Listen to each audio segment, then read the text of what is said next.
bring this meeting to order, please. Let's start out with pledge.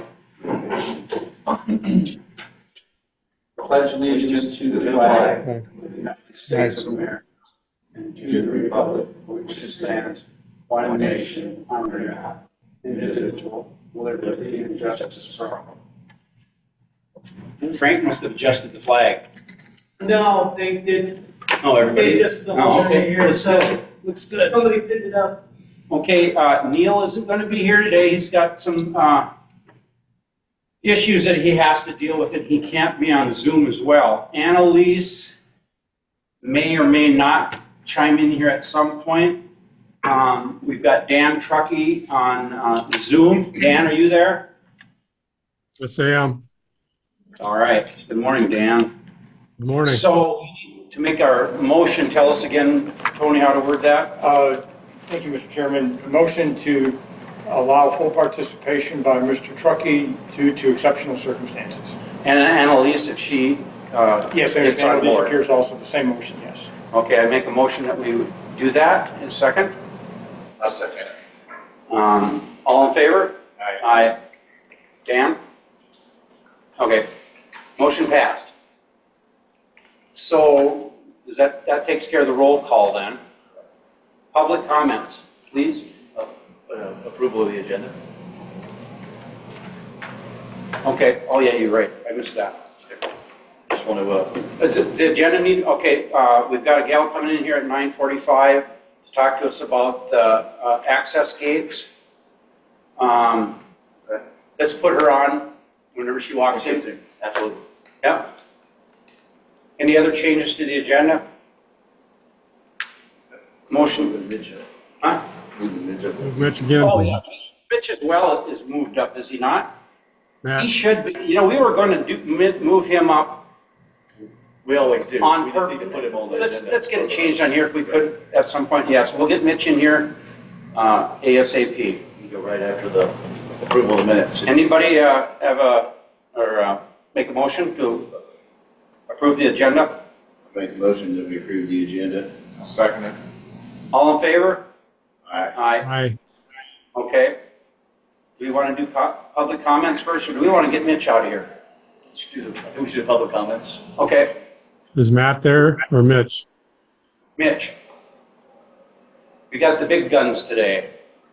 I put my name here, and one was what we just discussed about the Newport Drive water. The leak. And then the other question I have is, I looked on the website for the proposed landscaping plan to review it, and couldn't find it. Probably didn't put on. We just, Mr. Baird and I just received that from Ellen, yes, the final, because we needed to get the Union Road portion on there. I was thinking about that yesterday, just to have enough time to get it on there. I would anticipate it being on there Monday. Okay. If not, can we send her a copy? I can send you a copy anyway, yes. I Okay. can do that today. All right. Anyone else? Okay. You're up, Mitch. I went out to the water treatment plant this week and met with Mitch, and he showed me all the projects that they're working on and what the changes, how they're going to affect us and whatnot. And it looked pretty awesome. Good morning, everybody. So the water and wastewater plant, both of them met all of our requirements with that DEP.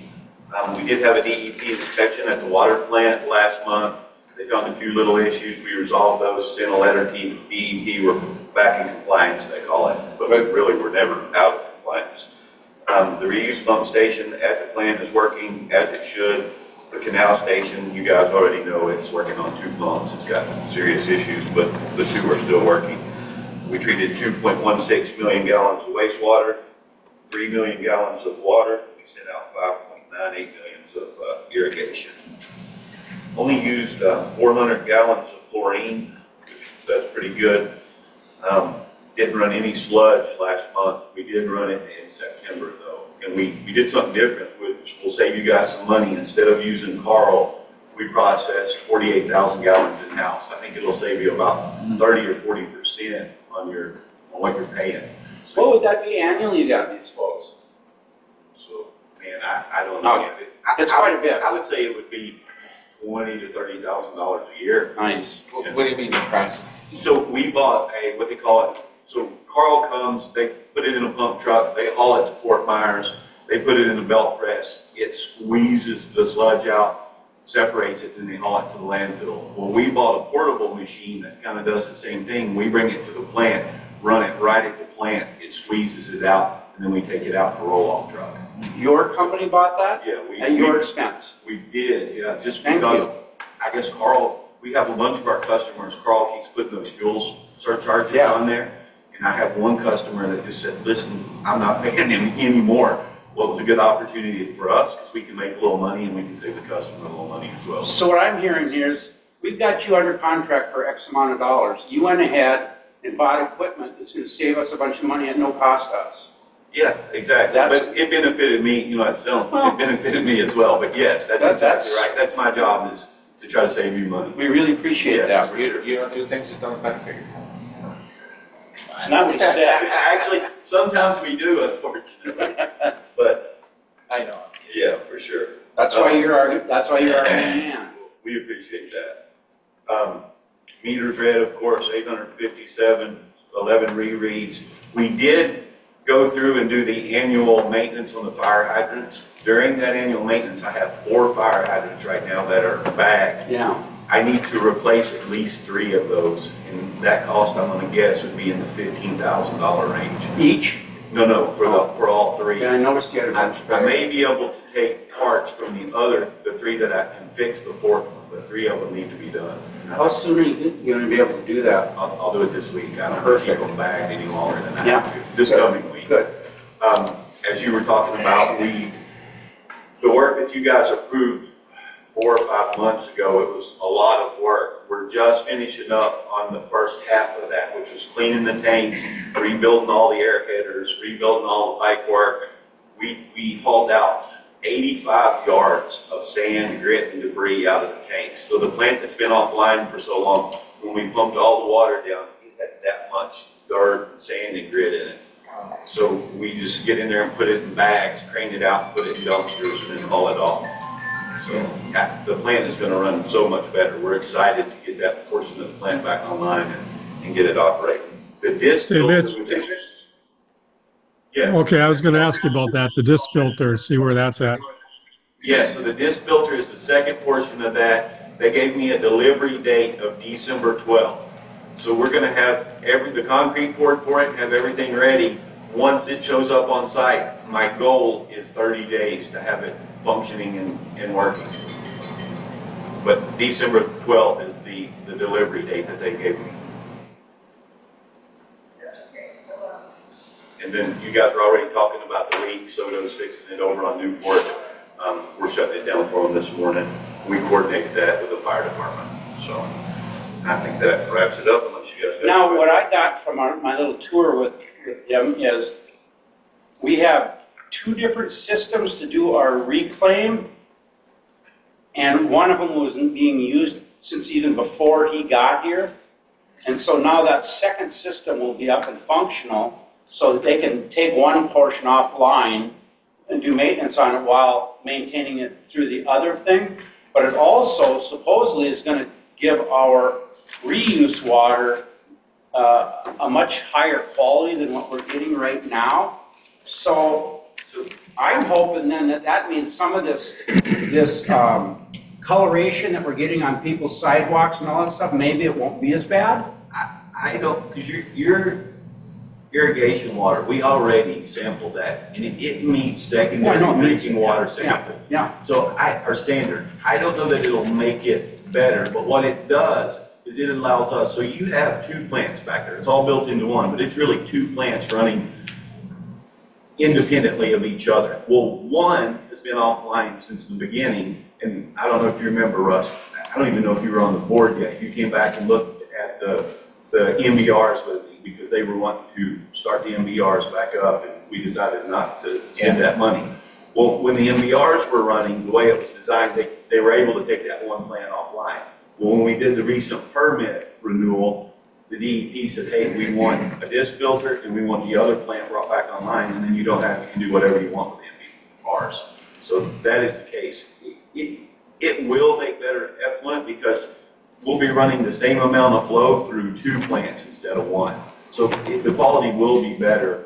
I don't know how much better, but it gives us the redundancy, or if we get in the gym. Right now, if something breaks on the one, it's a firestorm where everybody's here trying to get it figured out to make it work. So it'll be much better for sure.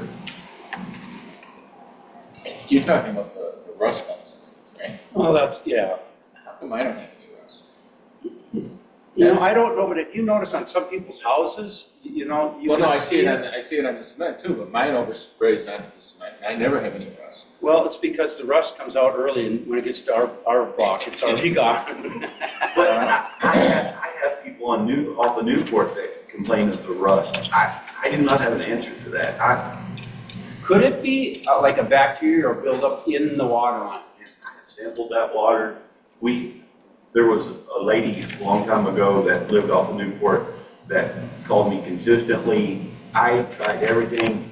Her water was no different than your water on your street than it was at the plant. I do not have an answer for that. Could it be anything, it could be something just actually rusting? Or? I actually thought after the fact to look and see if she had a well or if she had her own pump somehow was pumping it out of the canal? Because it doesn't stain anywhere else. It doesn't stain at the plant, it doesn't stain at your house. But there are a few places that you see that. Well, one thing I'm wondering though too is that stain, is that a bacteria or something It's that? not bacteria. Okay. It looks like iron. Mitch, doesn't that stain have something to do with the raw water that we add to our irrigation water?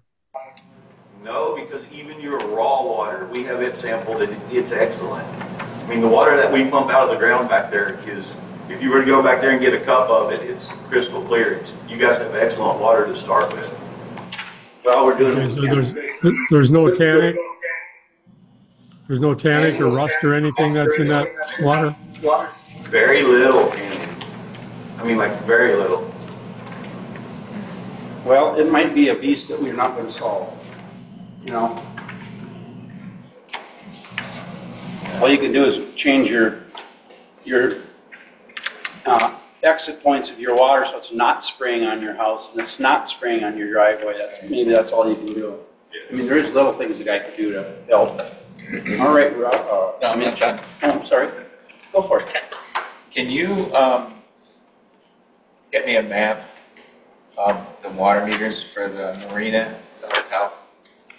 Or I can get you a map for the hotel and the marina. So the marina, there's just 2 water meters, I believe, that run everything, maybe 3. But yeah, I can get you a map of those if you like. Yeah. I'm more curious about the marina, but We're trying to, what we're doing is we're trying to get our billing system here fair, equal to everybody here, and some of these places we don't have records for. So are you just looking for location or you're looking for data? no data. Just Okay, location. so location. I can get you location. And then if you want to back it up with data, we can get with Muni Billing and. It doesn't matter. Okay. Data doesn't matter right now. All right. How are we doing with muni billing? I think they're doing a good job. Okay. We've got them online, we're taking online payments now, which is, it's gonna be a game changer. All right. Late payments. Yeah. Anything else for Mitch? I mean, That's great, do. by the way. I get complaints all the time about that. besides those meters, I was wondering too about the pool meters and all the different pools that are here for the associations. They have their own meter, right? I don't. So this particular building, it does have a meter out there for its pool. Over on Newport, the pool in the back, yes, it has its own meter. So yeah, I guess they do have their own meter. And they don't. Okay. Which is fair. Yeah. No, I just want to make sure they have meters. Yeah. But because there's how many pools are there on the other side? There's I know 3, I think, right? Yeah. 3, and they all have their own meter. they all have their own meters. Yeah. Okay. Yeah. All right. So they cool. don't have to pay for wastewater. Right. Yes, and that was a problem in the past. I guess there was 1 or 2 that slipped through the cracks. Well, this one was that. We changed this one here. Was like that. I think. Okay, maybe that, I knew there was a few Well- over the years. Well, is the meter that handles this building the same meter that handles the pool, or the pool's separate? The pool has its own meter Okay. backflow. Although, thinking about that, the water does leave that, some evaporates, but some of it still does go back into the sewer system, right? The overflow? Yes, I think so. And Let's I not think go at down some that point road. it was, Let's not go down that road. yeah, exactly. Okay. All right. Anything else for Mitch? One more thing. Yes, sir. Local chlorinator. I'm sorry? Have we spoke any more about a local chlorinator on Newport? Well, local chlorinator on Newport, putting a chlorinator at the end of the line. I spoke with Odyssey Manufacturing. They gave me a quote of like $80,000 to put that in there. And then it ups your permit requirements at the plant. So it can be done. I think we would be better served if we really want to try to lower that chlorine, to go from, right now our treatment process is called chloramines.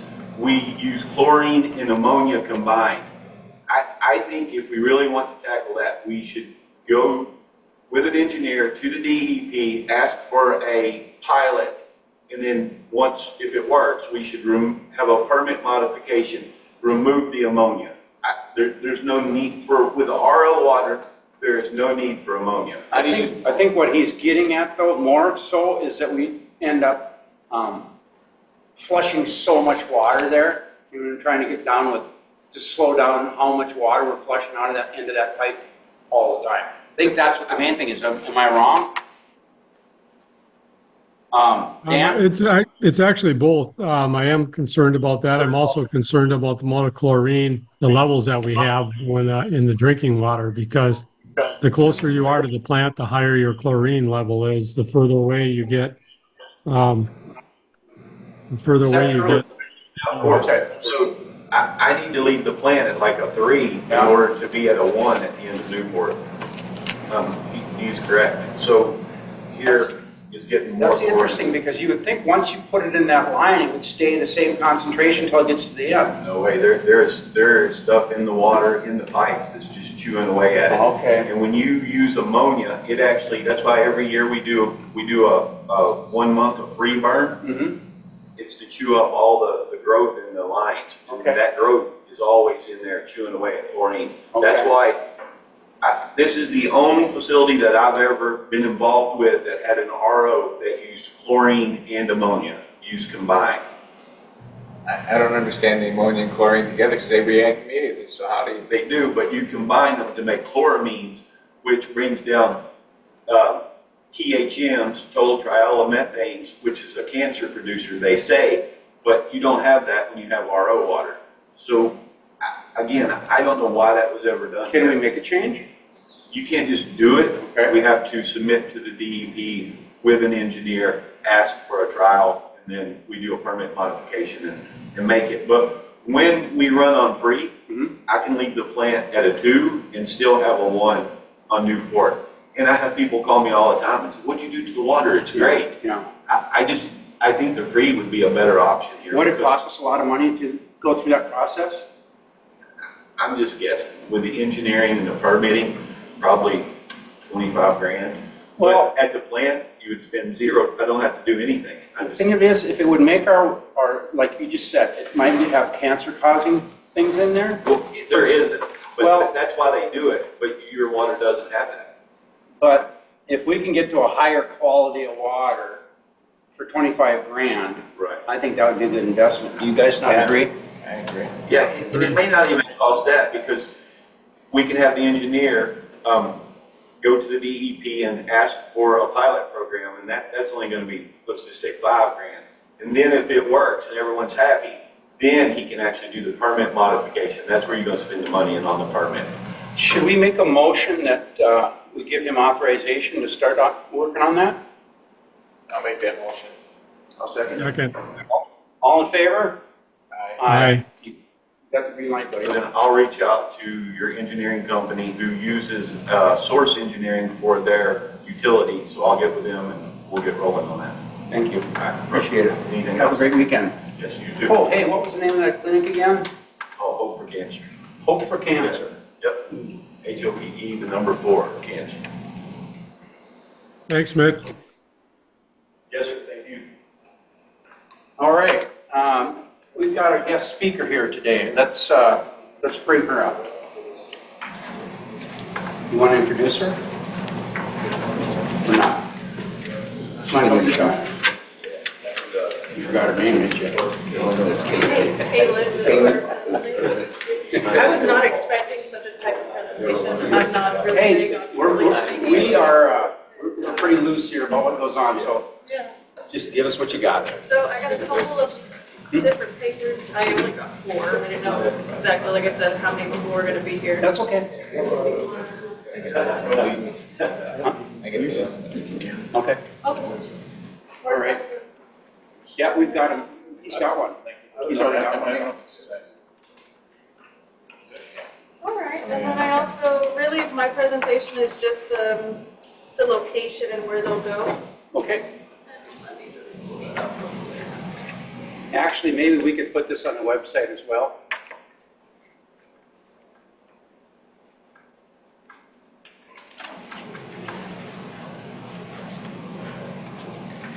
Well, give us a down and dirty. That's all it goes. Really just key points that I had put into there. I'm just gonna put it like this kind of details about the system and everything. I personally will always try to put my own experiences and my own. If I like something, I'm not gonna sell you a product I don't like. This is a product that I do very much enjoy, and it has a bunch of good qualities, such as the cycles and everything. 6,000 cycles up to a day. You got your motor, power, battery backup. I know you guys have a lot of lightning too in the area. I mean, it's Everglades. You're constantly getting rain and so on and so forth. This has a built-in surge suppression. The price is good for what it is, and that's something too that I wanted to bring up. If you're looking at the price at the end, you'll see that it's, I believe it's $70,400. That's for 3 different locations? That is for 3 different locations. Okay. Well, I believe it's 1, 2. It's for 4 different locations. Okay. Yes, and that's just. 4. Or with This the 4th being? includes your accessories. This includes a possible keypad. This includes your loops. And I believe that to be a fair price. If you go to someone else and they offer you a lower price, I don't mind talking about it too. Oh, good. We like that. The only thing that I do find, I guess, not preferable, I know Joe mentioned to me that he wanted a keypad that was like an intercom system. We don't install those. However, we will subcontract another company to do them. And it's only because I'm not licensed to do them, and also the fiber optics that it requires, you do experience a lot of outages with it, so on and so forth. Yes, it works in some settings, but not in all settings. And that's just me being completely honest. You're talking Joe Levy? Yes, sir.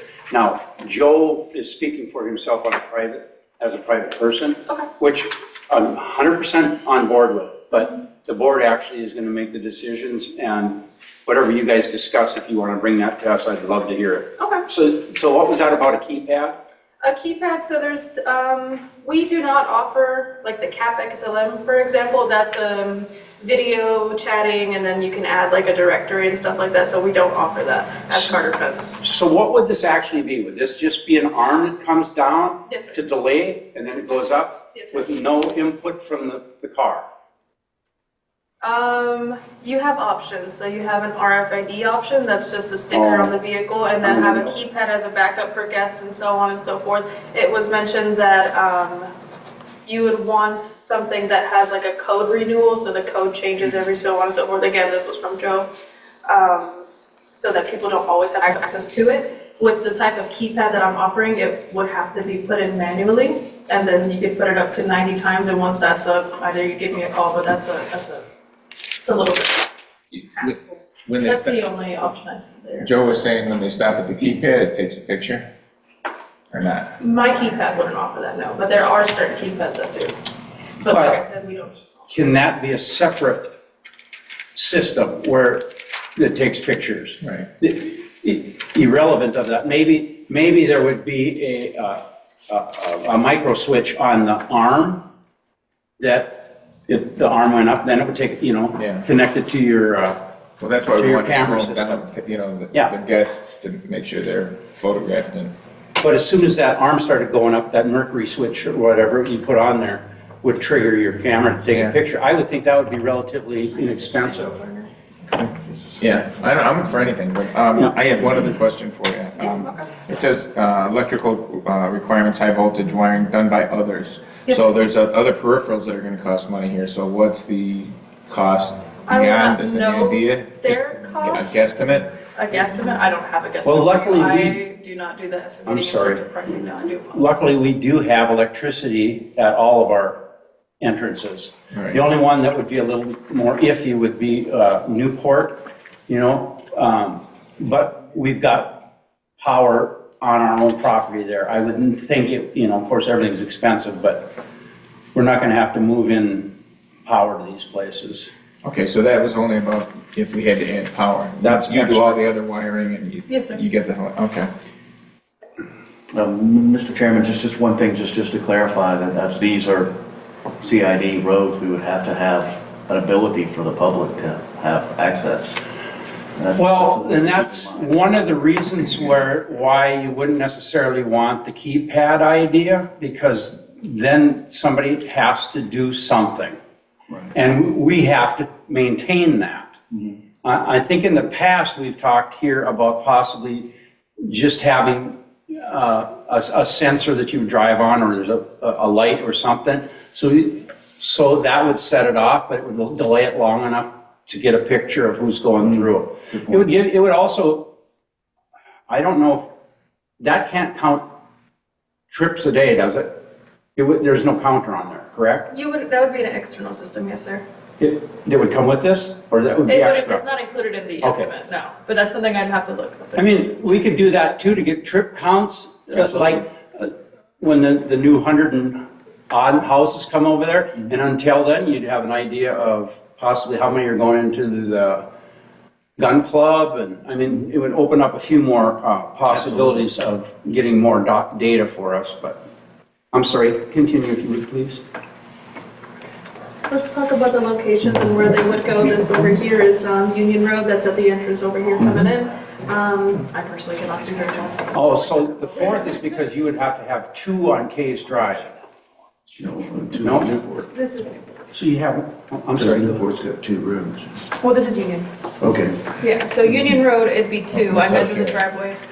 Oh, they're too This far is apart. Union out here. Yep, that's Yes. here.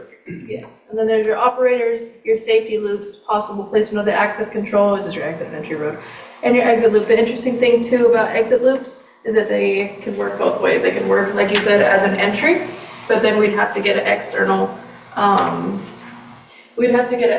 counter, and so we can go ahead and do that. But the thing too, like I said about exit loops, we could cut one on each side, and then I don't know if you guys would be interested in it or not, but there are things called time loops, and time loops work from the hours of whatever you want it to be. It could work from 6 a.m. to 4 a.m. So then between the hours of 4 a.m. to 6 a.m. again, no one could go through and use that loop. So there's that option. I don't know if you want to limit that, but then I obviously would put just a regular hardwired keypad as a backup, because you never know.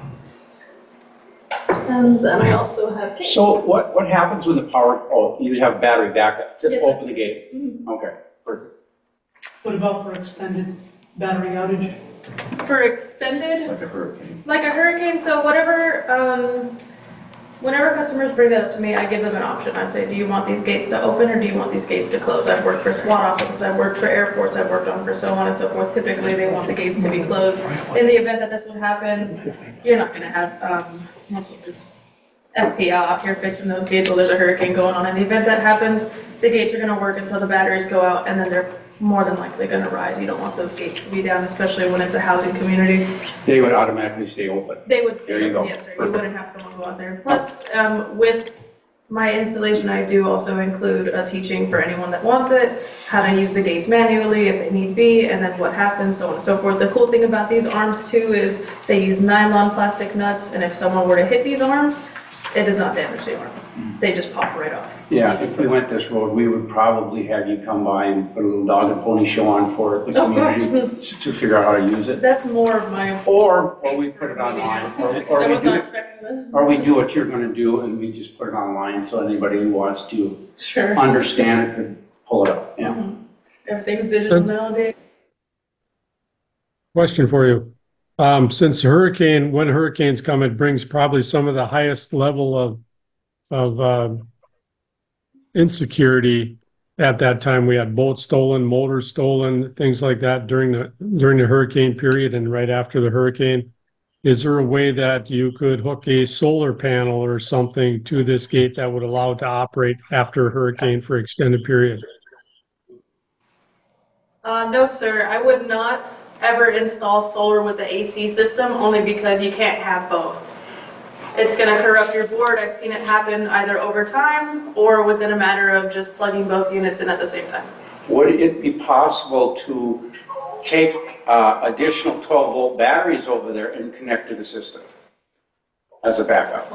Not that I've heard Okay. of, but definitely I could offer you more batteries to have as a backup. And these batteries are typically 20 bucks each. Really? If you were to buy them on your own, I mean, through us. Yeah. But, and that would include just coming out and just like throwing them in for you and everything. But everything like that, I'll show you. I think that's something we could deal with, Dan. I tell you what, worst case scenario, somebody have to just sit out there during that period of time. That's worst case safety. Part of the island's militia. Yes. Yeah. Well, you know, Frank Lee would be perfect for that. during those periods, those generator modules that have the lights on them would be something that we could, you know, put Sure. up as well. And does this system also have the capability of adding license plate readers? You can, but that would also be an external system that I don't install, and I do apologize Just for curious if my. it was adaptable if we Yeah. wanted to go there. I think if we put the cameras in the right position, Right. we should get the license plate. Well, I agree. I was Yeah. just crossing all I T's. got you. I actually know a very, very good company that installed the cameras for us across the street. Very nice, and they take a picture of every single. It's kind of like how this is. Like if there's like a motion, it follows it. It's very, very nice cameras. Okay, great. One other question for you. With your other communities that have the gates, do you have like an average annual maintenance cost to keep everything up and running for the year? If you go ahead and you open the estimate, I don't think you have a copy, so I do apologize. But if you open the estimate, you'll see under mobilization that it's $275, and that is the cost for this location. So for me to come out, it would be minimum $275. My maintenance typically will take less than 30 minutes, so that's included in that cost. If you'd like to set up a schedule, we can go ahead and do that. It's not something that happens very often, but I'm more than open to it. So you don't have an average, like how many trips you make to some of your gates that are up now? Is it, you go up there a half dozen times a year, or That's, you have some type of maintenance costs? I'll be honest, if someone's telling you to go out there 4 up to 6 times a year, they're lying to you and they're taking your money. These gates do not need this much maintenance. It's all an internal system. It's a hydraulic internal system. You don't need that much maintenance on it. Typically, you don't even have to do a flush on it. The only maintenance that you'll possibly experience, or you will experience with these operators, is every 2 years if the batteries are not charging, not 24/7, but enough to the point where they're at a good voltage, you would change those batteries every 2 years. And that's really how it goes for batteries anyways. Like your car battery is 2 to 3 years. Same thing with these batteries. Now, she's looking at about $70,000. I'm gonna say then, by the time this is all said and done, maybe we'll have 100 in it. But by the time you do electrical and all, you know, things, there's always an overage. Do we need to put this out for 3 bids? No, the board, no. It's under the threshold for purchasing, competitive solicitation requirements for goods and services. But the cost, I'm with you on the cost because I don't see any feature in there for permits. And you might need to amend your SDPs, like development plan for the roads and streets too, which might be an engineering application to the county. Yeah, what was he talking about access, because it's CID, what's the problem there? Because of public roads, but the idea of having, you're regulating access, not denying access. Right. So the concept that you all are talking about. Right. You're regulating it with the photo capability for surveillance. Like if you Security. put the keypads and whatnot on there, You have to do that. you're gonna push us into a whole different situation. Correct. Yeah. Because in essence, the county will have an issue with denying, but hopefully they would just say you're regulating access because people come in, activates it, and then we have the camera system. So Dan, what do you no think? guarantee what the county will say. What do you think about this? I think that we should continue to figure out where we're at cost and maybe some different, as if there's other options we have to look at, maybe a couple bids would help us clarify that. You're Naples-based, right? Yes, sir. There isn't any other companies around that are Naples-based? Not as good as us. There you go. Good comment. And that She too, believes in her product. I do like to say that I am 24/7, and I did mention to Joe that I'm a snake hunter, so I'm always out here. If you call me at 2 a.m., I'm more than likely gonna be in the Everglades anyways. You're a what? Snake I'm hunter. a snake hunter for FW. Oh, you're the one of the people I see when I come home from work, you're Yes, with the sir. lights all along the Yeah, you road. saw the Yes, guy sir, that made annoying the, everybody, taking up the road, yes, sir. I saw the guy that just got the $10,000 prize for the Sham, most what a snake. sham. All respect to him, you know, I did not sign up for the competition, but I think I could have reached that number and beyond that number. It was about the amount that you get, not the footage either, so. Well, I think you need to come on here and put seminars on how to snake hunt. Now, me personally, looking at this, I'd be in favor of us moving forward on this, but I don't know that that's prudent. What do you guys think? I agree with you. Yeah, I'm for You it. ready to go? There is, You ready to go?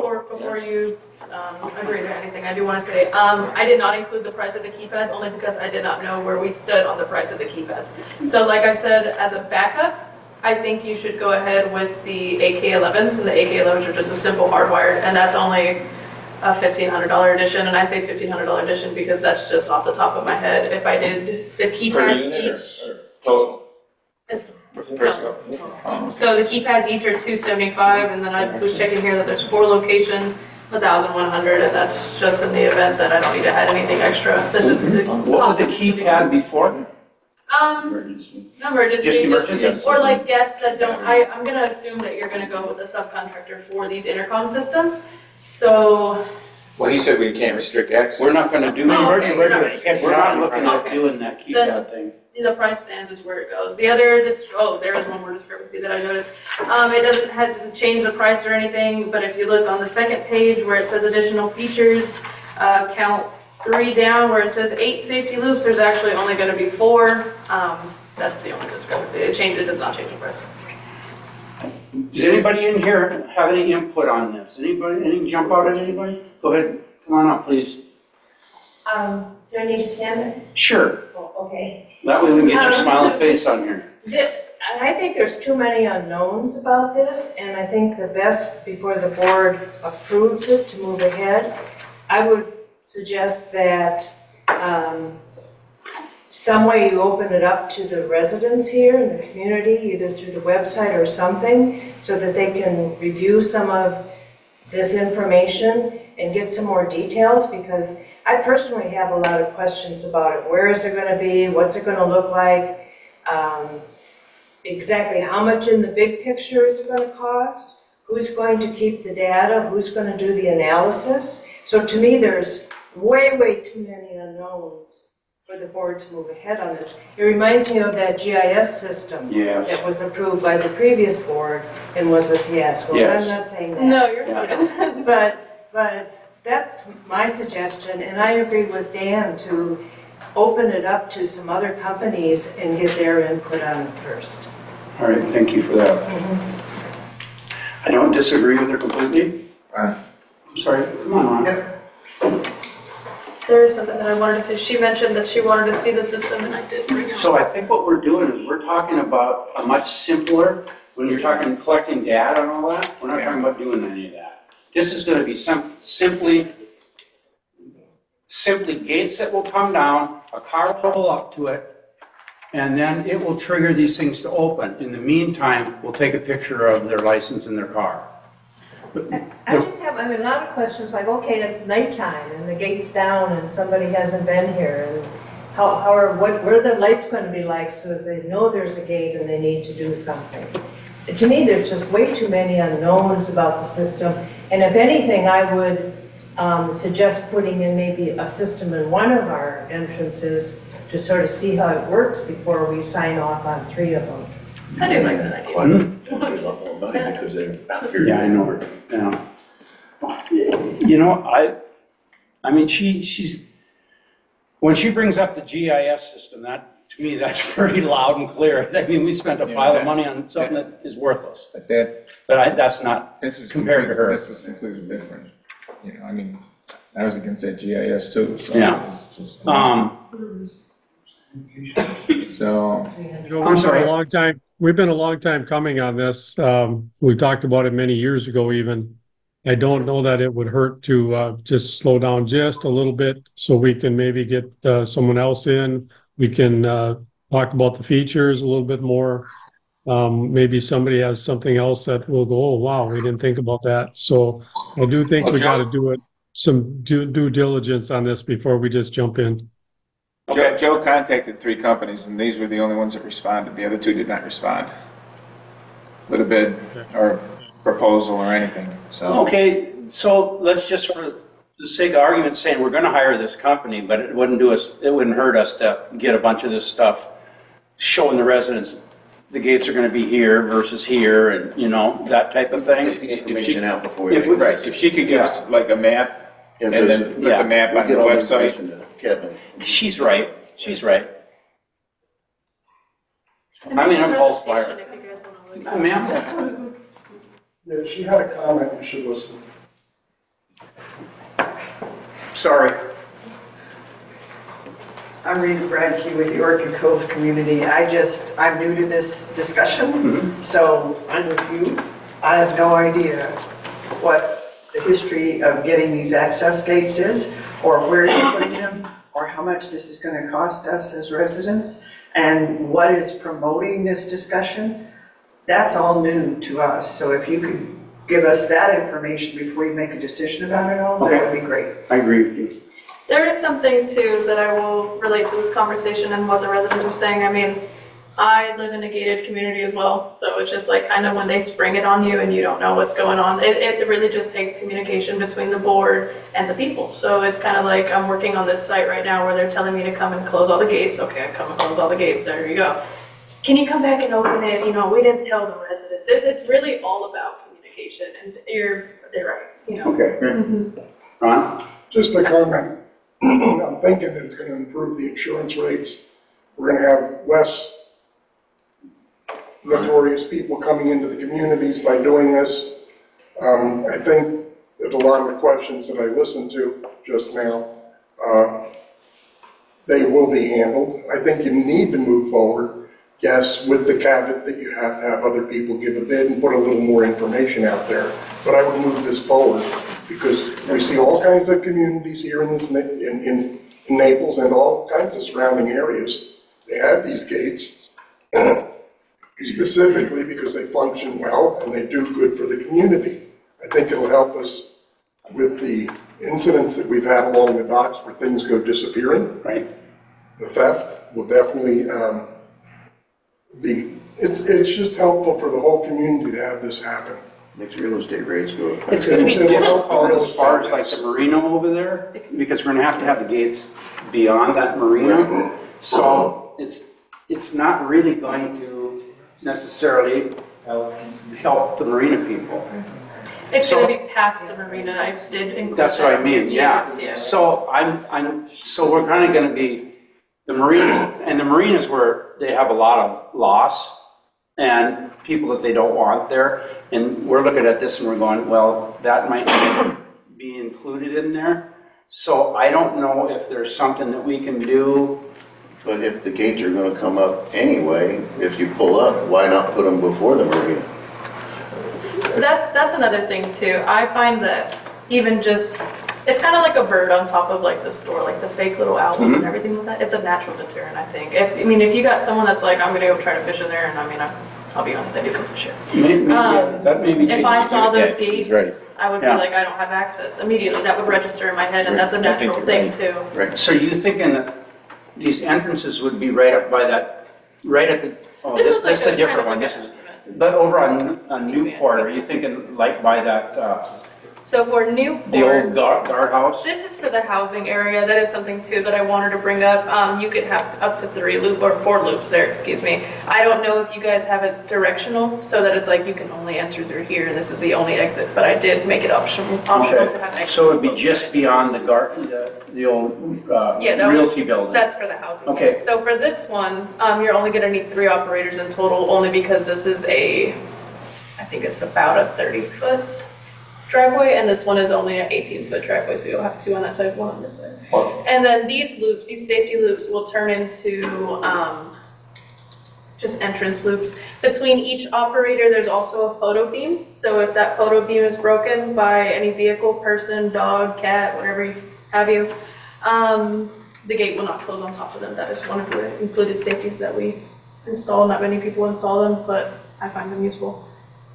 But if we're not restricting access, like you said, we might as well just do it out front. That's where she's shouted here. Can I make a comment? Absolutely. Yes, this is Joe Levy at Windward K. Go for it. Hi, how are you? Yeah. Since there is going to be no keypad and open access to anybody, then you can probably eliminate one of the gates, the ones that are going into the lakes, and move that whole system upwards towards on Newport Drive, closer to 41, and you have the loop there. So that would eliminate having to put in a loop or a U-turn area and eliminate a complete gate. Because when we were looking at this, we thought this would be with a keypad and restricted access, but we can't do that. So there's no reason to put that gate past the marina. Put it forward. Another thing too. No, there's 4 gates. That was a gate on the lakes, I think. No, wasn't that restricting the gate at the lakes? The 2 condos on the right on Newport? Where she's got this laid out right now in her presentation is right at just beyond the old realty building. So it would cover all of Newport. So that would cover. That would restrict access. Well, it's not going to restrict access, but is that for the marina then? It would be in front of the marina, before the marina. Yeah, it's after the marina, and then it's also after the, I'm going to call it housing. I don't know exactly what this area is. This is the highway coming in. The marina's back here. No, the marina's over here. This is the Port of the Islands Marina. This is So it's coming in. before. Yeah. That little house right here. Yeah, it's coming from Yeah. It's north. The top is north. So then you can move that gate further closer to 41 and get rid of the other gates going to the lakes because there'll be just one access. Yeah, I agree with you, Joe. Yeah. Another thing too, another thing too, a lot of the residents here are away for most of the summer. I mean, on my street alone, I would say more than 50% of the people are away. It makes total sense to have some type of security here for the people that are away. And I spoke to several people, and I'm building a house now for a sergeant in Miami Police Force, 20-year vet, and he says absolutely these gates make a big difference over there. And I guess that they do that same thing here, and that's why I would say most of the communities that I go to have this system. So I would think that this has a lot more benefits than it does negatives. So, it's up to you guys, but they've been discussing it for a long time, and I think I only see positives here. Thank you, Joe, for your time Agreed. on this. I know you've spent a bunch of time on it. We appreciate that. Oh, yeah. Another thing too, I've had I reached out to several companies and had 2 that were willing to come here out of maybe 5 or 6 that I called. And out of the 2, she was the only one that he came back to me promptly with a quote. The other guy came out here, did all the measurements, did everything, and never even bothered getting me a quote. I called him back several times, and not even communication back. So sending it out to bid, if you're probably going to hit the same roadblocks that you do out in the Port of the Islands, you can't even get a pizza delivered here. Never mind getting people to come out here and do any type of work. Oh, no. Walmart now. Wildman doesn't delivery out here? They do now. Oh, good. So I got a couple of questions. For the emergency vehicles, would they be supplied with something to where it trips them faster than getting up to the gate? I do antenna boosters. Antenna boosters are really cool. I mean, if I were to be standing, I think it's like up to 40 feet away, they can access it. So that's included. If you look on the paperwork, it says like all EVAC systems included. That's because that's almost within code. 40 feet of where it is right now. Right. Yeah, that's code requirement that they have them. If someone's going to offer you a system Yeah. without it, they're lying to you. Don't. Well, what I see in business these days is if you can't get a salesman to come out and talk to you before the sale, you're already in trouble. And the other question I had was, I noticed a picture of these gates, they're just like fiberglass or nylon or whatever, and wrapped with some kind of a reflective tape. Are there gates that have like LEDs? I did include the pricing of an LED gate because I believe Joel mentioned it to me. 17-foot LED arms. Yes, that would include the LEDs. Okay. Okay, so let's put this off then, if that's what you guys want. I don't want to table it. No, not table it, but I mean, before we sign her contract, we want to do some of these things that these other folks said. And we'll make a motion that we're moving forward and that we're also going to get everything, including what you have on here so that people can see where they're being located, onto the website. Okay. And then we'll revisit this and adjourn it. Hopefully do it next month. Yeah. Just someone reach out to me via email and then I'll respond to it. And I'll be like, here's all the presentation and everything. I'm not very tech savvy. I've always been a hands-on person. I started at this company bringing back access and control, so I built it from the ground up. I do the estimates. I just don't do the pricing, that's it. Well, I hope you own part of it. Yeah. What was I going to say? That was one thing. If you guys are going to motion to move the gate in front of the marina and, you know, subsequently in front of that housing too, and you're not going to include another one, the price will change, but you're looking at the price being lower in that way.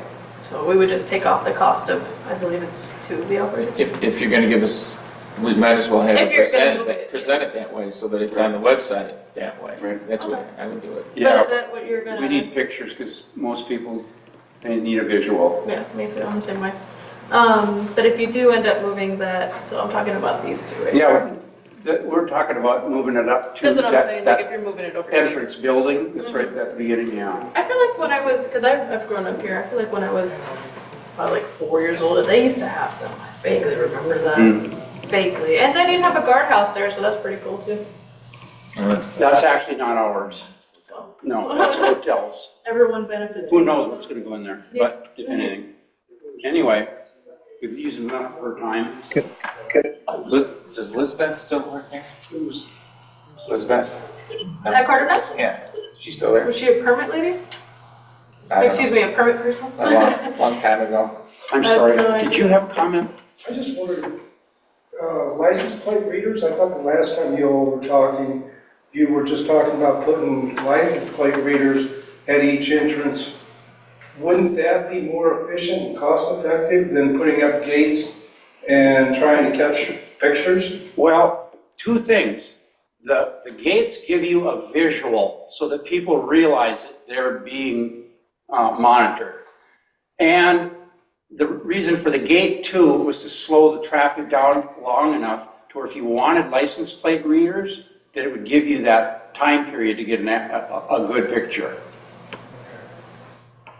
And the county's gonna be okay with something that comes down before the marina that kind of, like you said, gives the impression that this isn't an open access area? So what? We don't have to worry about what the marina thinks. No, I mean, the county, I'm saying. The county may end up, if we have to go the permitting process, and/or if the district has to do an insubstantial change or amendment to the site development plan for the roads, the county may have some comments. And the fire Possibly. And the fire department trying to get out, I think. The fire department will be able to get out. It's EVAC button. or anything coming on, or the EVAC button. Yeah, that's what we were talking about a little bit earlier here, but you're right. We need to go to the county and we have to make sure that all this stuff works. I can't picture that having a quote a county park at the marina there, that they're gonna say, you guys can make it appear that it's not open to the public. Because when you put They may like it from an access control security standpoint too, we don't know. Yeah. I mean, We don't know. But again, I think We'll ask that. we'll find out. Yeah. Did you have some more? Nope. Not. Is Is Hey, there? can I ask a quick question? You don't mind? Hello? Who's online? My name is Leo, and my question is that going to affect the area where, say, the hotel is, that whole condominium area? Is that going to go after the hotel, that gate, or is it going to go before the hotel entrance? We were just I'm talking not. about that, and we were talking that we would want to put that in, if possible, ahead of it. So, I mean, just as soon as you get off of 41 and you go past the old Realty building there, it would be there. That way, the condominiums and the marina would be under the same protection, so to speak, as everywhere else. Well, would you have to have the approval, let's say, of that area? They say, okay, yeah, we're fine with that because again, you have traffic going into the hotel, and you have traffic going into the marina. Is that going to, deter people from going in if they're coming off the street? Maybe this is a private community. This is not a hotel, or this is not an open marina. So now, it's going to take away traffic from there. And that's what we were just discussing, and that's what we're going to have to go to the county and get their input on this. If the county doesn't have a problem with it, realistically, the Port of the Islands CID owns those roads, and they have the ability to do what they want on those roads. Let me ask you this: the road that's after the guardhouse, or after the realty house, or the road before it, right off the 41? I mean, which roads do you actually own? We actually have all of Newport Drive from 41 all the way down to the end where it turns the corner to go down. Is it Newport Drive Street there, or whatever it is on the very end? I think it ends there, but the Port of the Islands owns that street all that way. You mean right in front of the realty area? You're talking about that road there too? Yeah, or that's in front of the realty area? Yes. What we wouldn't own is when it turns and goes into the hotel. We don't own that. Where it turns and goes into the marina, we wouldn't own that. And some of the condominium places, we don't own any of that.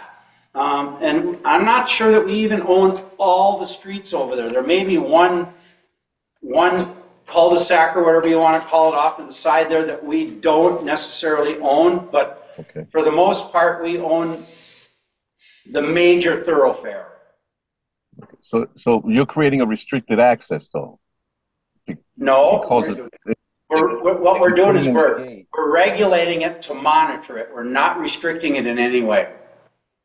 Okay. And is this the reason the theft you're from the marina? Or, I mean, that's why you brought up this whole thing of putting in a gate? It's because of theft? Or that's the main purpose? Yes, we're getting a lot of people who are getting things taken out of their boats at night and different things like that. And with the increase. Well, let me ask you this then: if stuff are getting taken off the boats, how do if they're coming in through the water? I mean, anybody has a boat, so they're coming in through the. How do you protect against that? The theft that's coming from the water. We can't. Right. Okay. We can't. Just like we couldn't control it if somebody walked onto the property through, say, the hotel or something like that. We would not be able to control that. But what we are doing is we're giving the impression to society that we are taking measures to oversee what's going on in our community. And if we have somebody, say, that comes in at 2 o'clock in the morning and does some stealing, hopefully we can go back to our cameras and go, well, here's the car that came through at 2 o'clock in the morning, and hopefully backtrack that way, at least give the police somewhere to go. But a lot of this is going to be mainly impression. People coming in are going to have the impression that these folks are going to know that I'm coming into their community. I mean, if you're worried about that so much, I would think maybe even put surveillance cameras. I mean, you have one person monitoring the cameras. If you're worrying about that, in terms of the only reason I worry about a gate is either malfunction of the gate, you can't enter, or people who has to go to the hotel if they're driving off the 41 saying, I need to stop the rest, and they can't know about the hotel because they think it's a private area. I think, or people who in the condominium or that area of the hotel, they might see their traffic slip only because they can't gain access, or they're thinking they're in the wrong place, or I just think it might be intruding on the hotel business aspect of it and not considering that. Then we're going to have to decide whether you want it before the hotel or after the hotel. There you go. That's what I'm If that's the hotel wants it after the hotel entrance, then if he pays his taxes and pays everything that he's supposed to pay, then he'll have some input. As long as we don't have a road going off like past Scott Preppin's over there that they could, go around the other way then. Yeah, we got to book fence that Yeah. off too, yeah. But yeah, I mean, sure, we could go to the hotel and get Tom's input on whether or not he wants it. Yeah, if he's trying to stay here. I mean, it doesn't mean that we have to do what he wants, but we would certainly want his input on it, just like we would want the input from the county. right. So, I mean, everybody has to come to the table and say, okay, this is good for me, this is not good for me, or what's good for the community.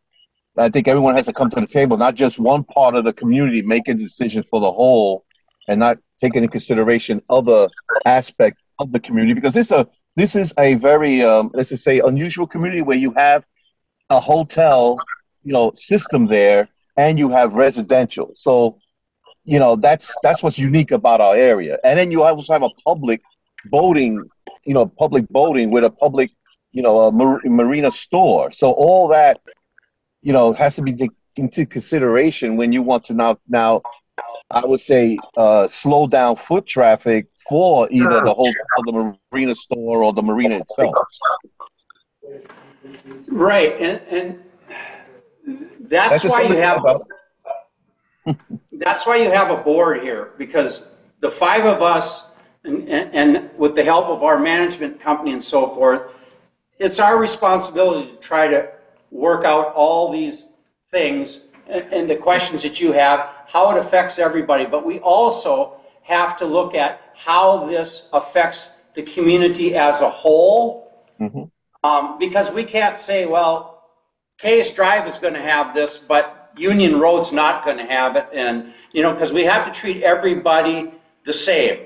And, but ultimately, we're going to look at this, we're going to do our due diligence, and we're going to get input from the society, and then we're going to make our decision whether or not we think this is a good idea or not. And I would love to have your input on that process. If you'd like to be involved, we would welcome you on that. Oh, okay. I'm just saying, because again, this is a unique situation where other communities is just residential, right? Where this community, we have a mixture of commercial and residential, and I'm just saying, how would that affect the commercial end of it? Because they do still need to, because they're all commercial, survive whatever, in terms of the ease of their business. We don't want to affect that, and again, we have residential. We don't want to, we want to protect the residents, but also we don't want to do an impact on the business that has to survive, and it's so tough to survive there because we're so out of the way. So that's as you see, the Ghost Motel that was across the street, they failed because they were so out of the way, and they had, even with no gate, no one knew they was even back there, and that's why they're not there anymore. Because I understand that they have failure in business because they couldn't do business. Whatever affected, I don't know what the details are, but because they're not there anymore. I just don't want to see the hotel and its community fail because they can't get business because whatever happens, right? So Believe we just have me, to take that into consideration. Believe me, we as a board realize how important the commercial stuff is to this community, including the hotel and marina. That hotel is pays a lot of assessments here, and it's to our advantage to make sure that they are profitable and things are going well there. Hopefully that we can help with that. But I do appreciate your input on this. We need to move on now. Okay, I appreciate it. Thank you. Steve, if I may, there's another thing. Starting way back when we first talked about gates, I went to the real estate company and asked them in our area at Port of the Islands here, what would be one of the better ways to increase property values and enhance our community. And the first thing they said were gates. That 75% of the people that move to Florida want some type of gated community so they feel secure. And the gates would do that for us. So I am 100% for the gates. I just agree, and there's a lot of reasons for it that it'll help our community. And I'm glad to see that we're going to just slow down just for until the next meeting and take a look at all these little issues that we have to prepare for. And that's another thing about having like the surveillance cameras that have been brought up. There's nothing preventing any HOA or any citizen in here from putting in their own cameras if they want. If the marina feels that it would benefit them, they can put those cameras in tomorrow. And I'd love to see it, to tell you the truth, but that's up to them. But the CID, we've got a budget. We can't buy everything and we can't buy it all at once. Maybe down the road, if this isn't being effective enough, then we move to the next stage. But for right now, this looks like something that we can probably afford. I think for the most part, when everybody gets educated as to how it's being done, I think most people will be on board with it. We're always going to have people who don't want it because, you know, it's one more thing. But you know, here again, we got to do what we think is best for the community, and I think the majority of people are behind it. So, a couple more questions there. Can you step up to the sure. Let me just cut it real quick. I apologize. As it stands, that estimate is for the locations of that. If you do end up changing, you know, where the location you want and deleting a gate, whatever, I'll adjust the price. Yeah, we understand that. I was going to say it from the point of view of everybody, it does seem like you should just keep it this way, because then you're involving the county and marina and so forth. Kelly Peak, Orchid Cove. Just the property that's owned right across here on 41, the park area and the commercial, are the gates back far enough that if they come in to a vacant property, that if it's ever developed, that they'd be able to bypass those gates? Now, knowing this, I know that when cars turn off the highway, you have to have enough space there. So that's a question I don't know. Yeah, I'm just, because we didn't get to see where the location is, but I'm saying, are you going to set that far enough back that the vacant land there has access to come in to the side road? I would hope that we would put the gates before that because of the fact that they could come in there, they park on in the park area there, and then they go into Newport, or I mean to Stella Maris North. You know what I mean? I would like to see it capture the whole area, but it might not be feasible with how the turnoff is there and the traffic. At some point, that vacant land is going to have development. Absolutely. So their access from 41, are they going to have driveways coming off of 41, or do they use the side road as access into that? You know, that's in the future. We don't even know what's going in there, so let's just move on. We don't want to move them. Well, yeah, we'll take all that into account. We can't figure it all out today. Yeah, we got to move them. I mean, it's just a concrete. Did you have one more? Do you have any more? Right, one question is there someplace locally that you have this installed already where the residents could go into that community and see what this actually looks like? Locally? I work across all of Southwest Florida. Well, but between here and Naples. between here and or in Naples, the P systems, I don't think I've installed them here. I've installed them in Fort Myers. I did all of the install at Porsche. I did all the install in Sanibel, so on and so forth. I've done Sam's unit. I've done multiple units. There's no unit that I can't touch and won't work, so. But I can take pictures of specifically the Porsche area. It's very beautiful. I think I did a great job on it, but it is a different looking system. It's the same arm and everything, but the casing is different. Rather than it being the full aluminum cabinet, it's like we call it a lollipop stand. It looks a little different. I would almost think if you went on, And I also have a install in Mediterranean.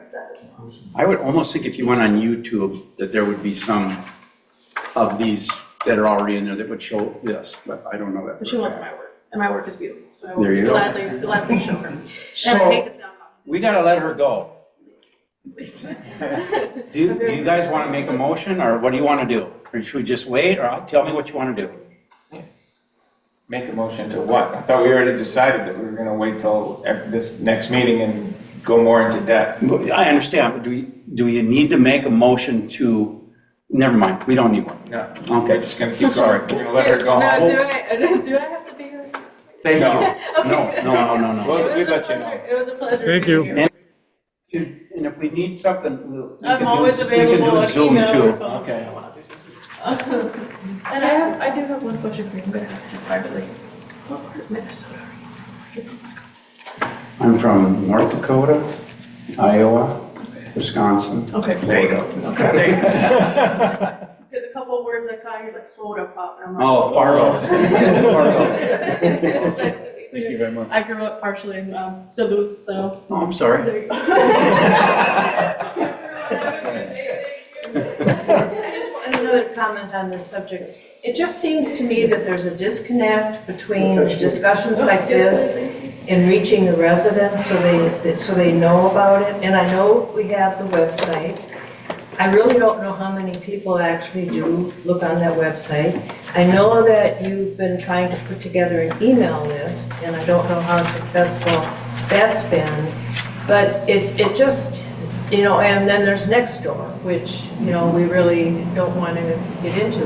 But I just don't ever really know, other than sending out something in the mailing, if you are still doing the utility mailings, I don't know. But does it strike you guys that there's sort of a disconnect between how to reach the residents? I think there's a disconnect with the residents. It's not our job to pull them into meetings. As you can see, nobody's here now.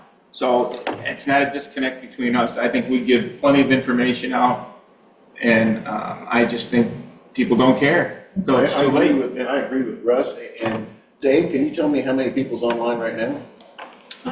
We're looking at 15 participants. 15? 15. That's not bad. Okay, so now people do go back and look, and I won't record that now, but it's just like in any other kind of government. You have some people that are interested, and other people, they rely on the people they elected to do the job, and they just are quiet. I mean, if you I can don't- figure a way to I make them interested. I agree. Great. We beg people to come to the meetings, we beg people to look at the websites, we beg people, and as you see, there only a handful of people are willing to spend their time to come here, but they still want their input, but they don't want to take the time to educate themselves on what comes into the whole decision.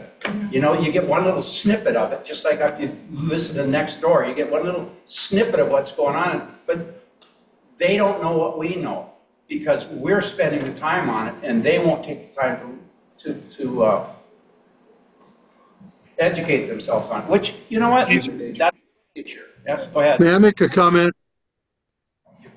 Yes. I want to give you this before I forget, just so there's my copy of that. Can I just say, would it be inappropriate for me if it gets put on the website, on the CID website, would it be inappropriate for someone like me to just post something without any comment or opinion, just saying this is being discussed in the community, if you want more information on this, go to the website? You know, you've posted a lot in the past, and it's always been very helpful, I think, And I so. try not, I try to be Absolutely. good. Do it every, yeah, I agree with you. You are that person. And that's not inappropriate to do. No. Okay. Don't use AI. Let's move on then. We're back at the approval of the minutes. Okay. Does anyone have any changes to be made to the minutes? Tony? No, sir. Okay. I don't. I don't. I actually read it. Okay. Motion to, I make a motion to, that we approve the August minutes. Second. Second. All in favor? Aye. Aye. Mr. Manager? We go to the manager's report. A few things. The legislature has adopted requirements that special districts have to start including accountability and measurement goals.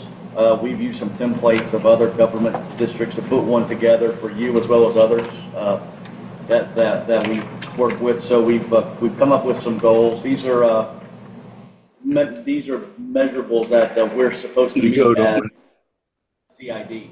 So for instance, we have compliance with public meetings. We have to have at least 2 regular board meetings per year. And again, these are governmental ideas here. Notice that our meetings are in compliance with the public notices. We have to give access to records. It's really important for all of us.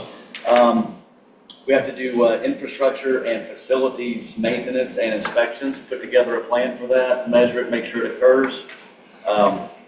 Financial transparency, so prepare an annual budget, measure that budget, and then show if it was achieved or not each year, which we do that. We actually have an audit, as you guys know. And then finally, the financial reporting, which we supply each month at these meetings. So this is what we've put together as a template of that does meet this requirement that the legislature has. Wait a minute, what don't we do? We're pretty much doing all that. We're doing all that. We're doing good, yeah. This So is a governmental requirement. He's just Right. reading it off, what Okay, they so want. we're not lacking anywhere. No. Okay. This is for CDD, CID, Special Improvement Districts. So if that's acceptable to you guys, we would just want to make a motion to approve that we'll go forward with that as it's a requirement of the state that we do this. I make the motion that we move forward with that as discussed. Do I have a second? I'll second it. All in favor? Aye. Aye. Aye. Next, we'll go through the financials. As usual, we're in a good financial place. If you look at our current assets, we have 4.663 million in assets, plus property and equipment combined, which between operating and water and sewer, we have 13,219,000. Against in the liability section, we do have an accounts payable of about 85,000. Total liabilities of 118,000. And again, that gives us our total liabilities with our fund balance of 13,219,625. If we look at the income statements on the next pages, if we look at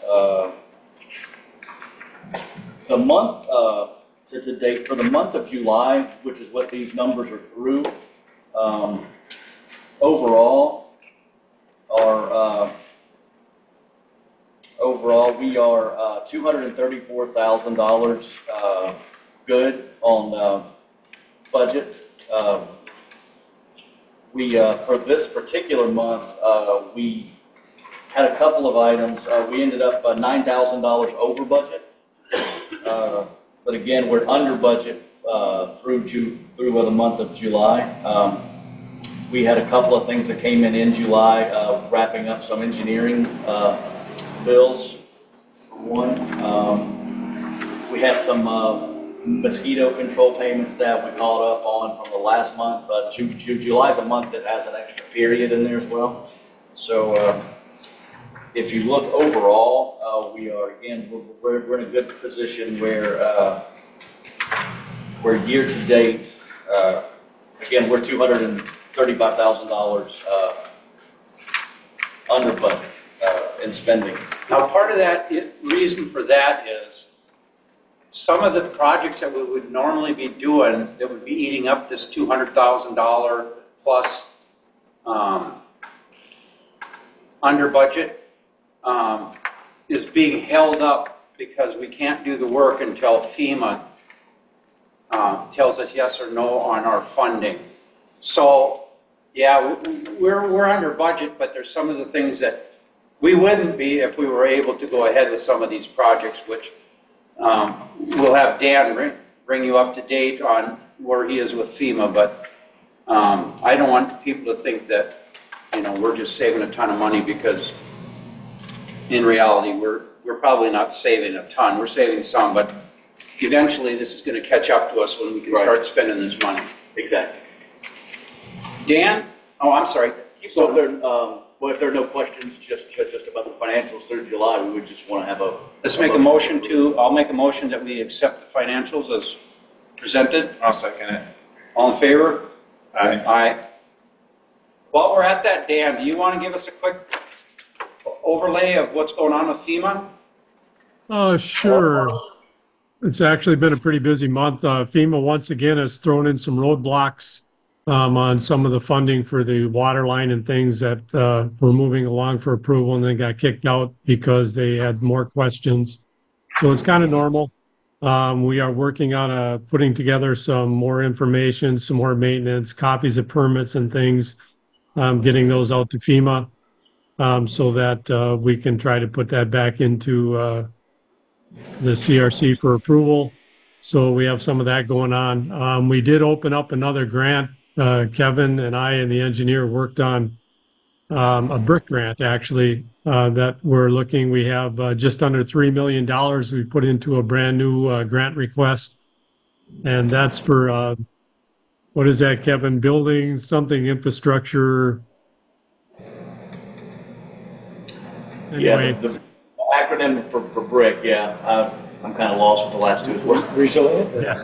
So anyway, we put together, we took about 5 different items that are in our CIP, the Community Improvement Plan, and we were able to put those together and try to solidify some of our infrastructure going from the water plant out to 41.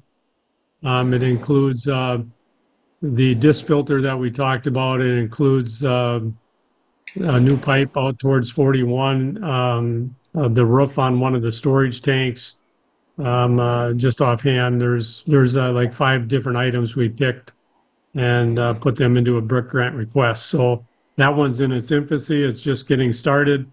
The FEMA grants that we're working on we've been working on for a while. Some of them are moving forward. Some of them have stalled out a bit with more information requests that we have to fulfill. So we'll keep plugging away, and hopefully in the near future we have some of those grants that we'll be able to get started with. Anything else, Kevin, you want to add to that? No, just that I agree with you. We do. I think we're upwards of over $5 million of grants that we have outstanding. For the residents, we've got a management company here. We've got Dan there. We've got a consultant that we hired to help us with this grant programs and whatnot. They put in for millions of dollars in FEMA grants and whatnot. They just came up with another $3 million of possible grant findings. This is something that the boards in the past have never done before. Our management companies never done this before. This tremendous high CIP, cost of improvement plan that we've got that's $8-9 million.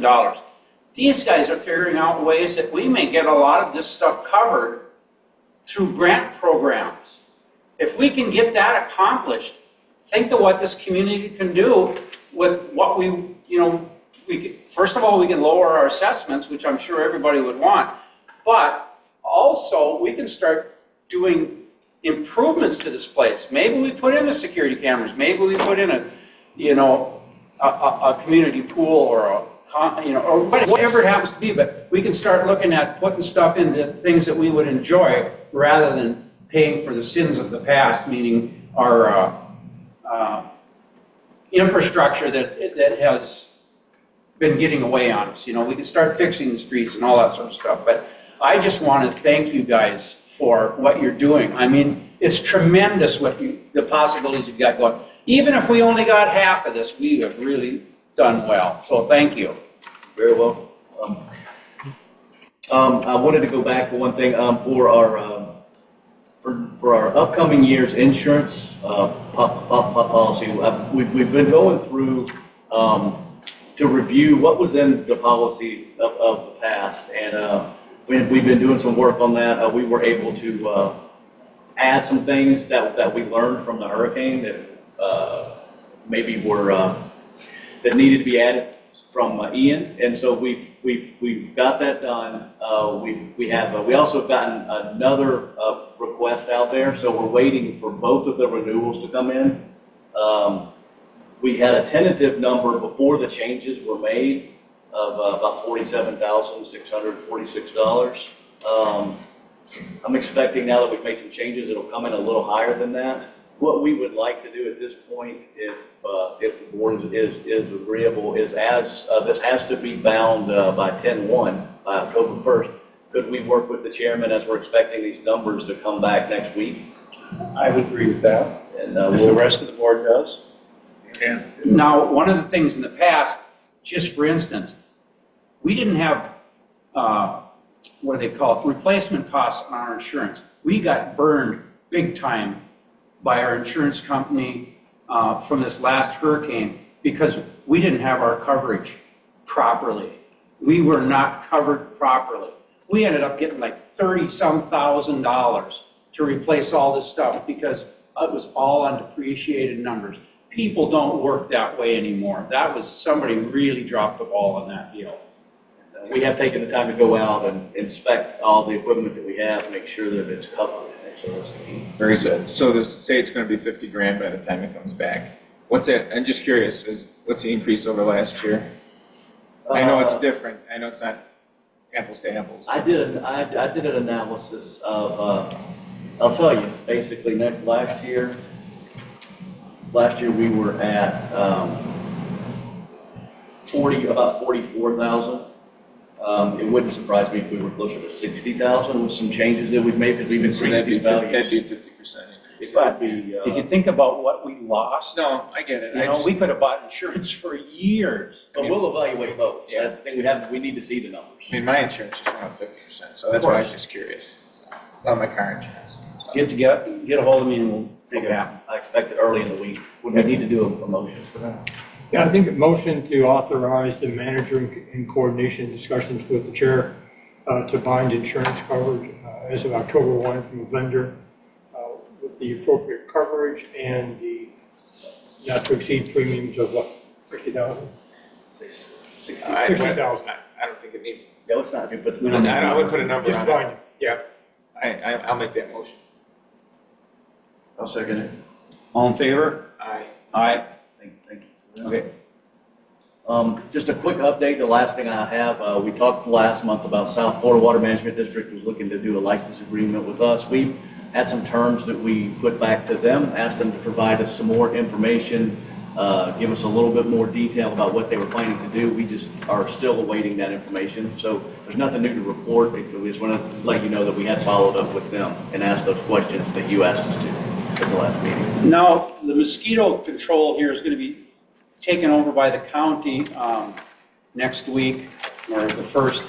And I was approached by them on an email saying that they would be willing to come out and have a presentation to the community as to how they're going to handle their mosquito control.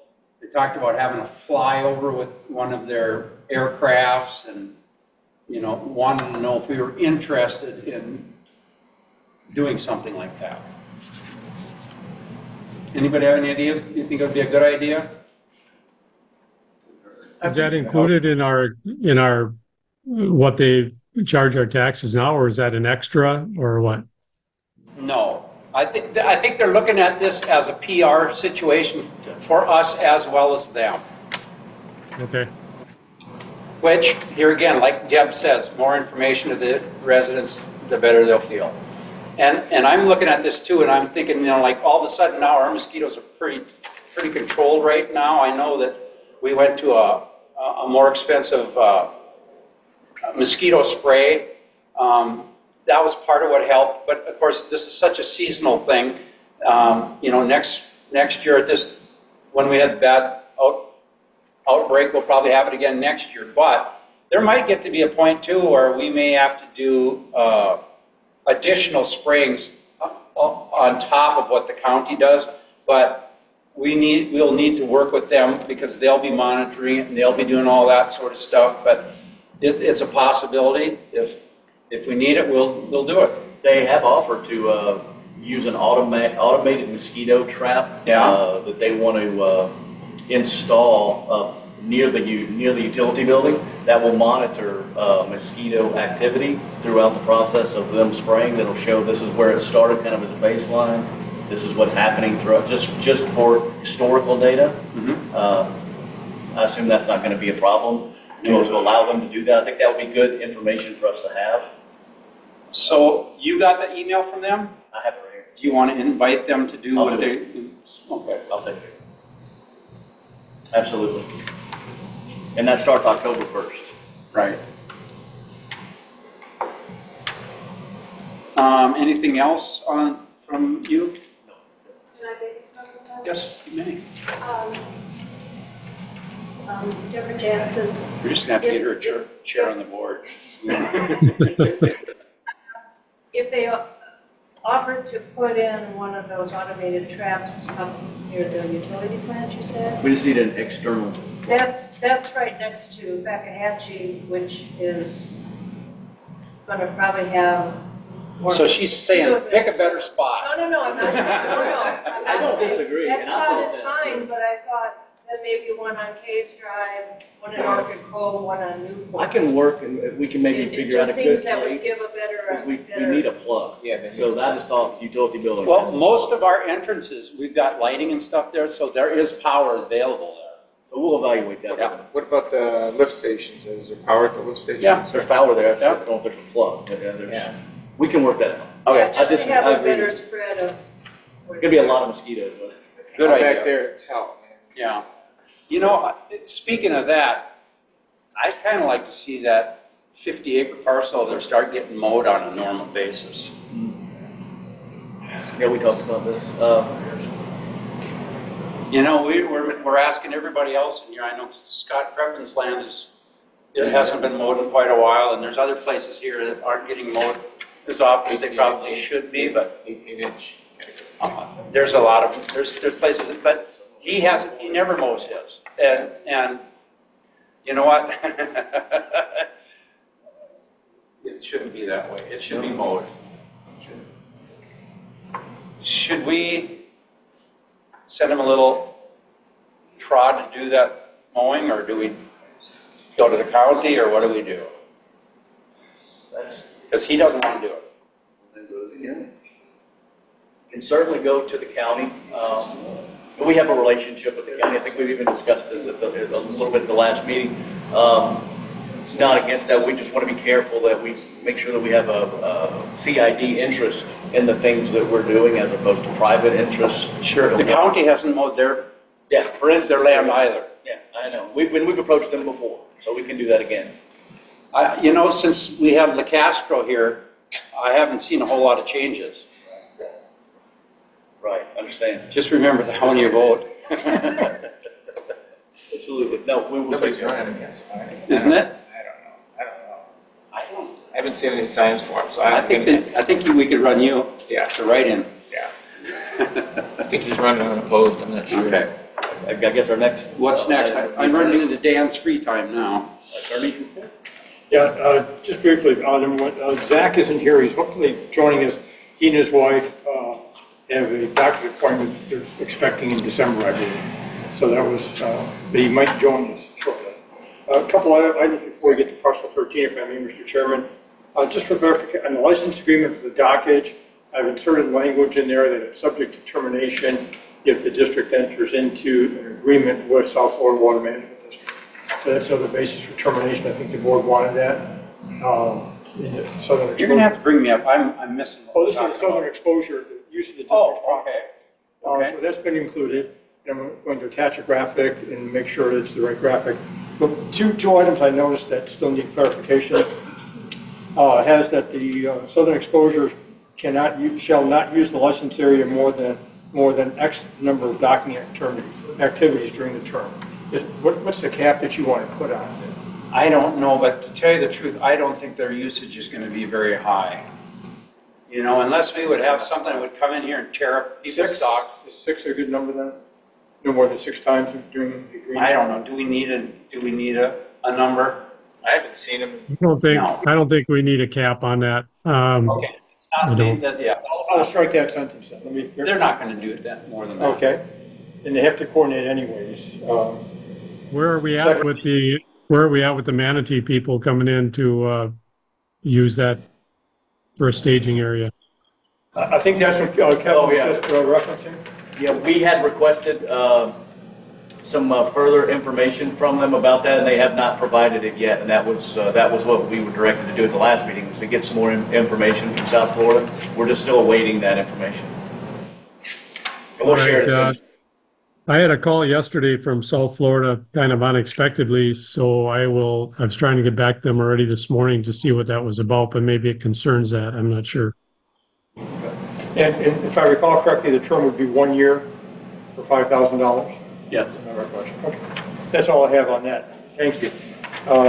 With regards to the pending litigation matters, just some status updates. And with regards to the Precimac and Alligator Boys case, Lenore, again, is handling it, and she prepared a summary.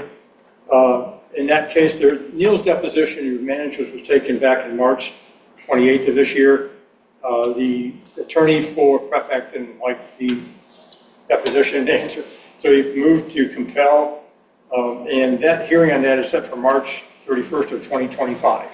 But in the meantime, we've talked about the possibility of trying to have another mediation scheduled between the chairman, myself, Neil. We just had Scott Preppin on the phone here right before the meeting, and him and I have been talking, and we're both in agreement that we'd like to take this to mediation and get this off of our table. Because all this stuff that's going on here it's not advancing this, all it's doing is costing money. We're gonna walk out of mediation not happy. He's gonna walk out of mediation not happy. That's unfortunately how the judicial system works. But one way or another, we need to put this to rest. Yeah, you know, we'd like this authorization to designate the chair as the authorized representative for mediation, authorize us to set up the mediation. And if there's a settlement agreement that's reached, it has to come back to the board in a public session for agreement. So we'd ask for that authorization and designation. So we need to make a motion. Make a motion. I make a motion the chair handles all that stuff. Except for making the final agreements, that needs to be done by the entire board. Yeah, what happens at times in one of two ways. One is that the mediation, the parties actually have an agreement, but in public bodies, it always says subject to approval by the board in the next public meeting. Yeah. So even though the chair may feel comfortable with it, it comes before the board for approval. Yeah. I don't want to be the lone guy. We'll crucify you. I know. No, we're not going there. So you had a motion, there's no second yet. I'll second it. All in favor of the motion? Aye. Aye.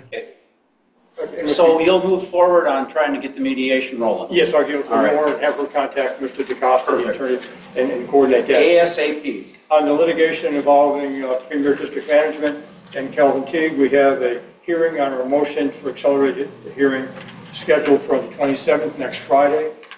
Prior to that time, the attorney for Premier and Cal wanted to take the deposition of the corporate representative of the district. We initially designated Neil because of those circumstances he may not be available. So we'll discuss with Kevin as to whether he'd feel comfortable being a corporate representative and handle that as appropriate.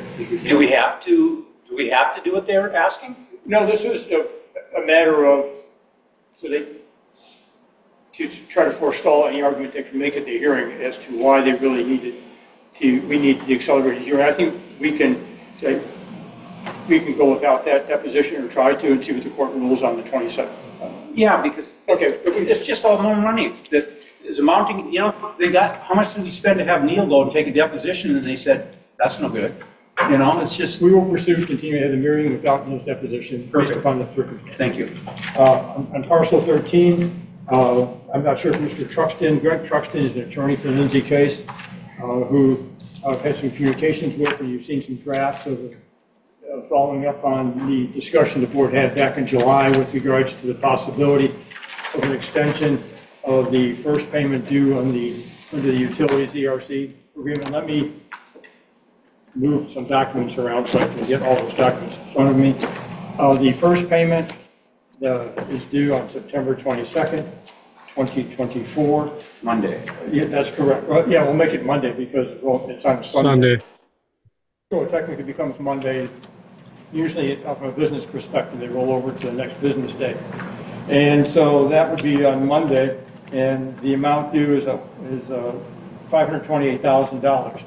And if payment is not made by that time, the district will send a letter of non-payment, notice of default, and under the agreement, paragraph 7, if Mr. Case fails to timely pay that amount due on Monday, within 30 days after receipt of the notice of default, then all seller-owned utility ERCs for which they have not timely made payment will no longer be reserved, not be assigned or allocated or assigned to the property, and this agreement stands terminated, and we have no further obligation to reserve, assign, or allocate any seller-owned utility ERCs to the property. In the drafting of the agreement, it was based upon communications and maybe a miscommunication on my part. Mr. Truxton drafted an agreement that provided the extension would be for all payment dates.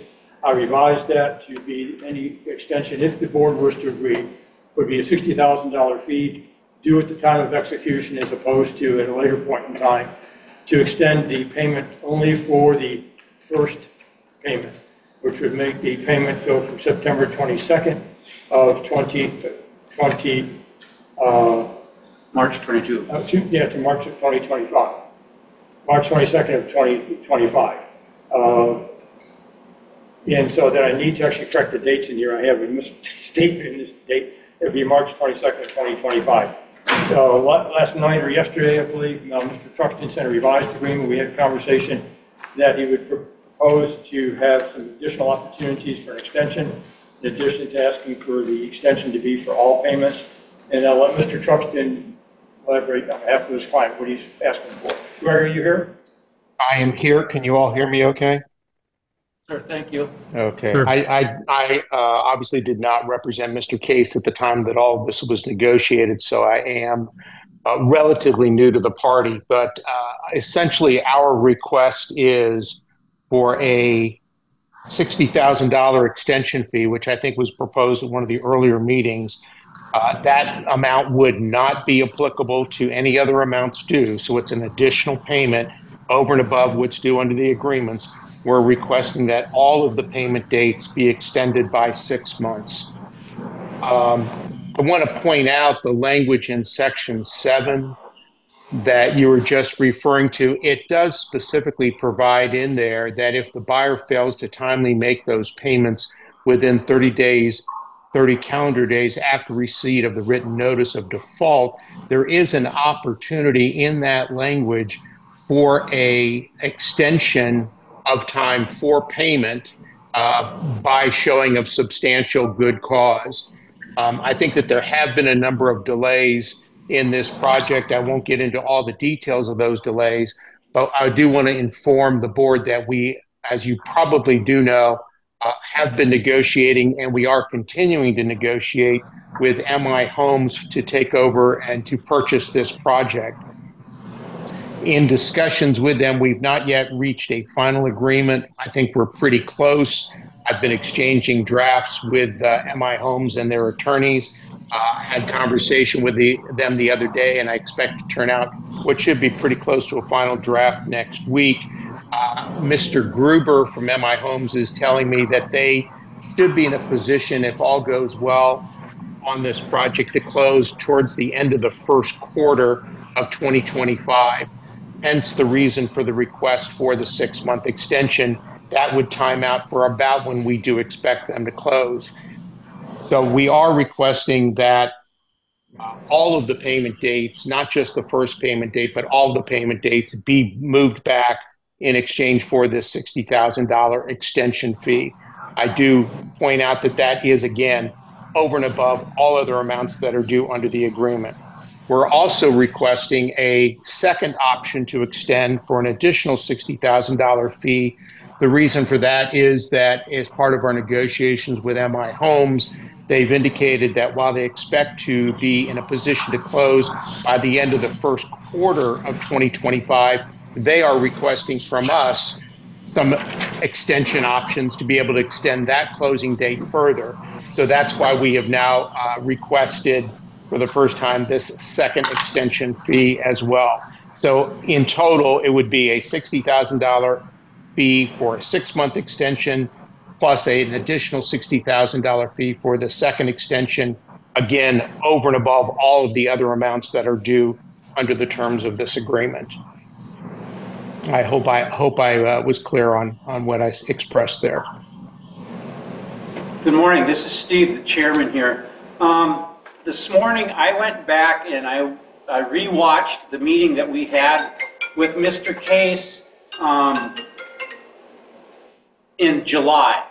I rewatched the whole thing and listened to what he had to say. At no time in there was there ever any discussion about us giving him a 60-day or a 6-month extension on all the payments. We were only talking about the one that's due this 22nd, September 22nd, or Monday. That Yes. was all that was ever discussed. He also told us at that time that when MI closed on this property, that they would be buying all the ERCs on the closing day. We had a meeting with them and they said that's not true at all. I also heard in that conversation during that meeting that Mr. Case has no intentions of ever buying ERCs. I don't know where that came from. Go back and watch. If you go to our CID, you can go back and watch our videos that we've had in the past, and go to the July meeting. It's at the beginning, starts at about 10 minutes into the meeting, and you can watch what was discussed at that time. And what you're proposing is completely different than what Mr. Case told us. Okay. Again, I did not represent Mr. Case at the time. I have advised him since then. I think that perhaps the situation has changed a little bit.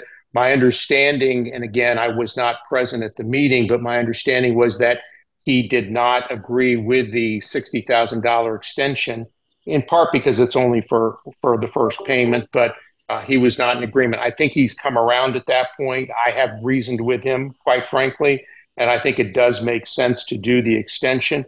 And frankly, I consider it to be, in essence, a little bit of a windfall to the board, because you are now getting another $60,000 over and above the amounts that are called for in this agreement. I think what we were talking about and what he was asking me about is what happens if he just doesn't make the payments at all, this agreement goes away, to which I frankly advised him, well, at that point, you have no ERCs reserved to you, and you'd be just like anybody else off the street having to go in and pay connection fees at the time without guarantee that those reservations would be available to you when you need them. I think if he's going to go through. I'm sorry. We have given him a letter when he needs to go and do his permitting that he has these ERCs in reserve for his use. If he doesn't make this payment, that letter will be rescinded from the county, and I would guess that will probably stop the permitting process again, because he will not have any water rights reserved. Yes, I understand that.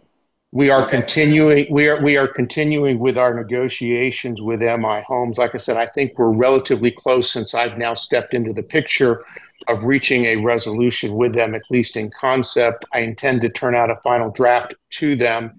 Under the terms of that contract, they will, even though they do not yet own the property, be stepping in to continue the permitting process.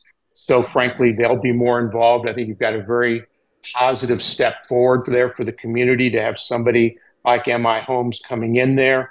Their obligation to purchase the property will be contingent upon them getting all the permits in place that they do need in order to develop the project. I do think that it would be a positive step forward for your community to have them in there and for them, you be able to deal directly with them in this permitting process. They have not gotten directly involved at this point because, quite frankly, they don't have the property under contract. My hope is that we will be successful in resolving this issue, because this issue with the ERCs seems to be one of the big sticking points in finalizing the agreement with MI Homes, that we can reach resolution with you all, and then I can go back to MI Homes to finalize that agreement. I do think it would be a win-win for all parties concerned. Well, one thing that you're not understanding is the fact that we're saying, okay, we're going to get $60,000. We went through the scenario as how we came up with that $60,000. And that included basically the 500 and some $1,000 that we were supposed to get on Monday at 5% interest. How much that's going to cost us in a loss for 6-month period. Then we also took, once he buys those ERCs, he needs to start paying assessment on those ERCs. So we took the $1,700 roughly ERC cost, took half of that for the 6 months and rolled that into it. So that's how it came up to it. So basically, us giving the 6-month extension is just going to cover what we will lose by not having this payment made to us. This isn't a windfall for us in any form or fashion. I understand. I was not suggesting it that way, and I apologize if that was misconstrued there. If the determination of the board is that you will only grant the 6-month extension for the first payment only, then, you know, we really don't have any choice but to accept that. I would, however, request that you consider the ability to further extend. If the answer is no, then, you know, I will have to go back to MI Homes, and hopefully we'll be able to still, you know, not jeopardize that transaction. Well, I've been a party to the emails going back and forth with our attorney and yourself, and this idea that we're going to give a 6-month extension and it's going to cover all the future payments was never discussed, and I personally would never agree to that.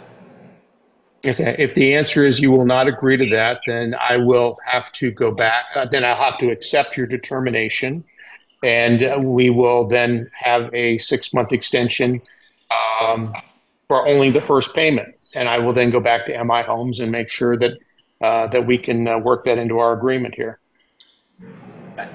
I have a question.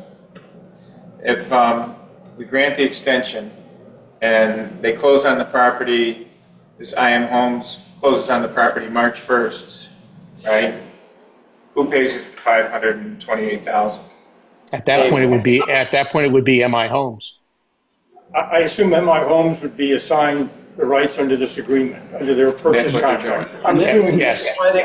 This is why they want the second extension too, because if MI Homes isn't on the hook for the ERCs then, they want an additional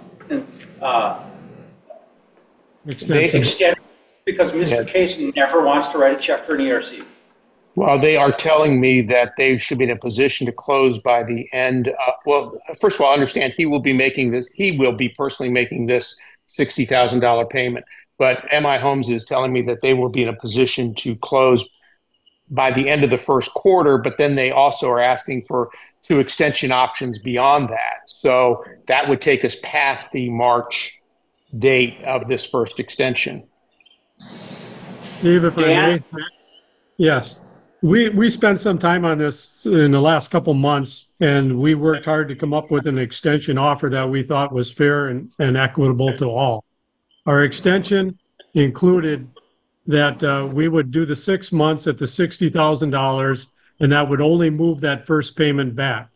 We did not want to go into a second extension. All right. The other thing about the 3 extra ERCs that he's asking for to be included into that deal, at this time we have ERCs available to the public, and I don't know that whether or not you're going to purchase the land or whether you get into this thing is enough for us to take another 3 ERCs and tack them on the end of the deal. So my opinion, we laid it out very well for Lindsay Case that we would do this 6-month extension for $60,000 payable upon application. So that means the check has to come with the application. And that the 3 ERCs and the second extension that you're asking for and making the extension cover all the payments, I would not be in favor for. I don't think that's anything we talked about, nor do I think it's favorable for Port of the Islands to enter that agreement at that length. If we give you 6 months and things change, you could come back to us towards the end of the 6 months and tell us where you're at. We could reconsider at that time. I don't know that we will, but in my opinion, we should stick with what we laid out for Lindsay Case in the first place. So noted. See, I concur with you. I concur as well. So is it the board, I guess the question is the board willing to authorize the chair to sign an amendment to the agreement that for a $60,000 extension fee in hand, the first payment due would be extended to March 22nd, 2025. All other payment obligations remain the same. So here's the thing, one last thing. I've been watching this very diligently. I've been reading everything. I've been going back and listening to everything that has been proposed since day one. Everything that we're being told is being pushed back, and nothing has happened the way it says. We come in here and we spend all this time doing what we think is fair, and then he's coming back now and wanting to change the thing, just like everything else. Me personally, the way I feel right now, I wouldn't even give him the 6 months extension. I'm that angry about what he's doing. Because all I've heard from him is how he's going to help the community and he's going to build $100 million worth of houses. And when we talked to MI, we had a meeting, the manager and the attorney and I, has no semblance as to what Lindsay Case has been promoting to us. And I'm angry about it. Could I jump in there 1 second? Going back through the amendments to the contract, I believe the last quoted numbers are $450,000 homes.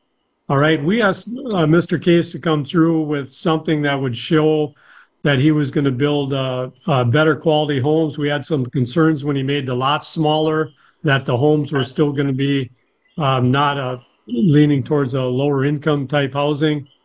Right now, from what I can tell in the contract, the only numbers that we have to work with that are in writing are values of a $450,000 home.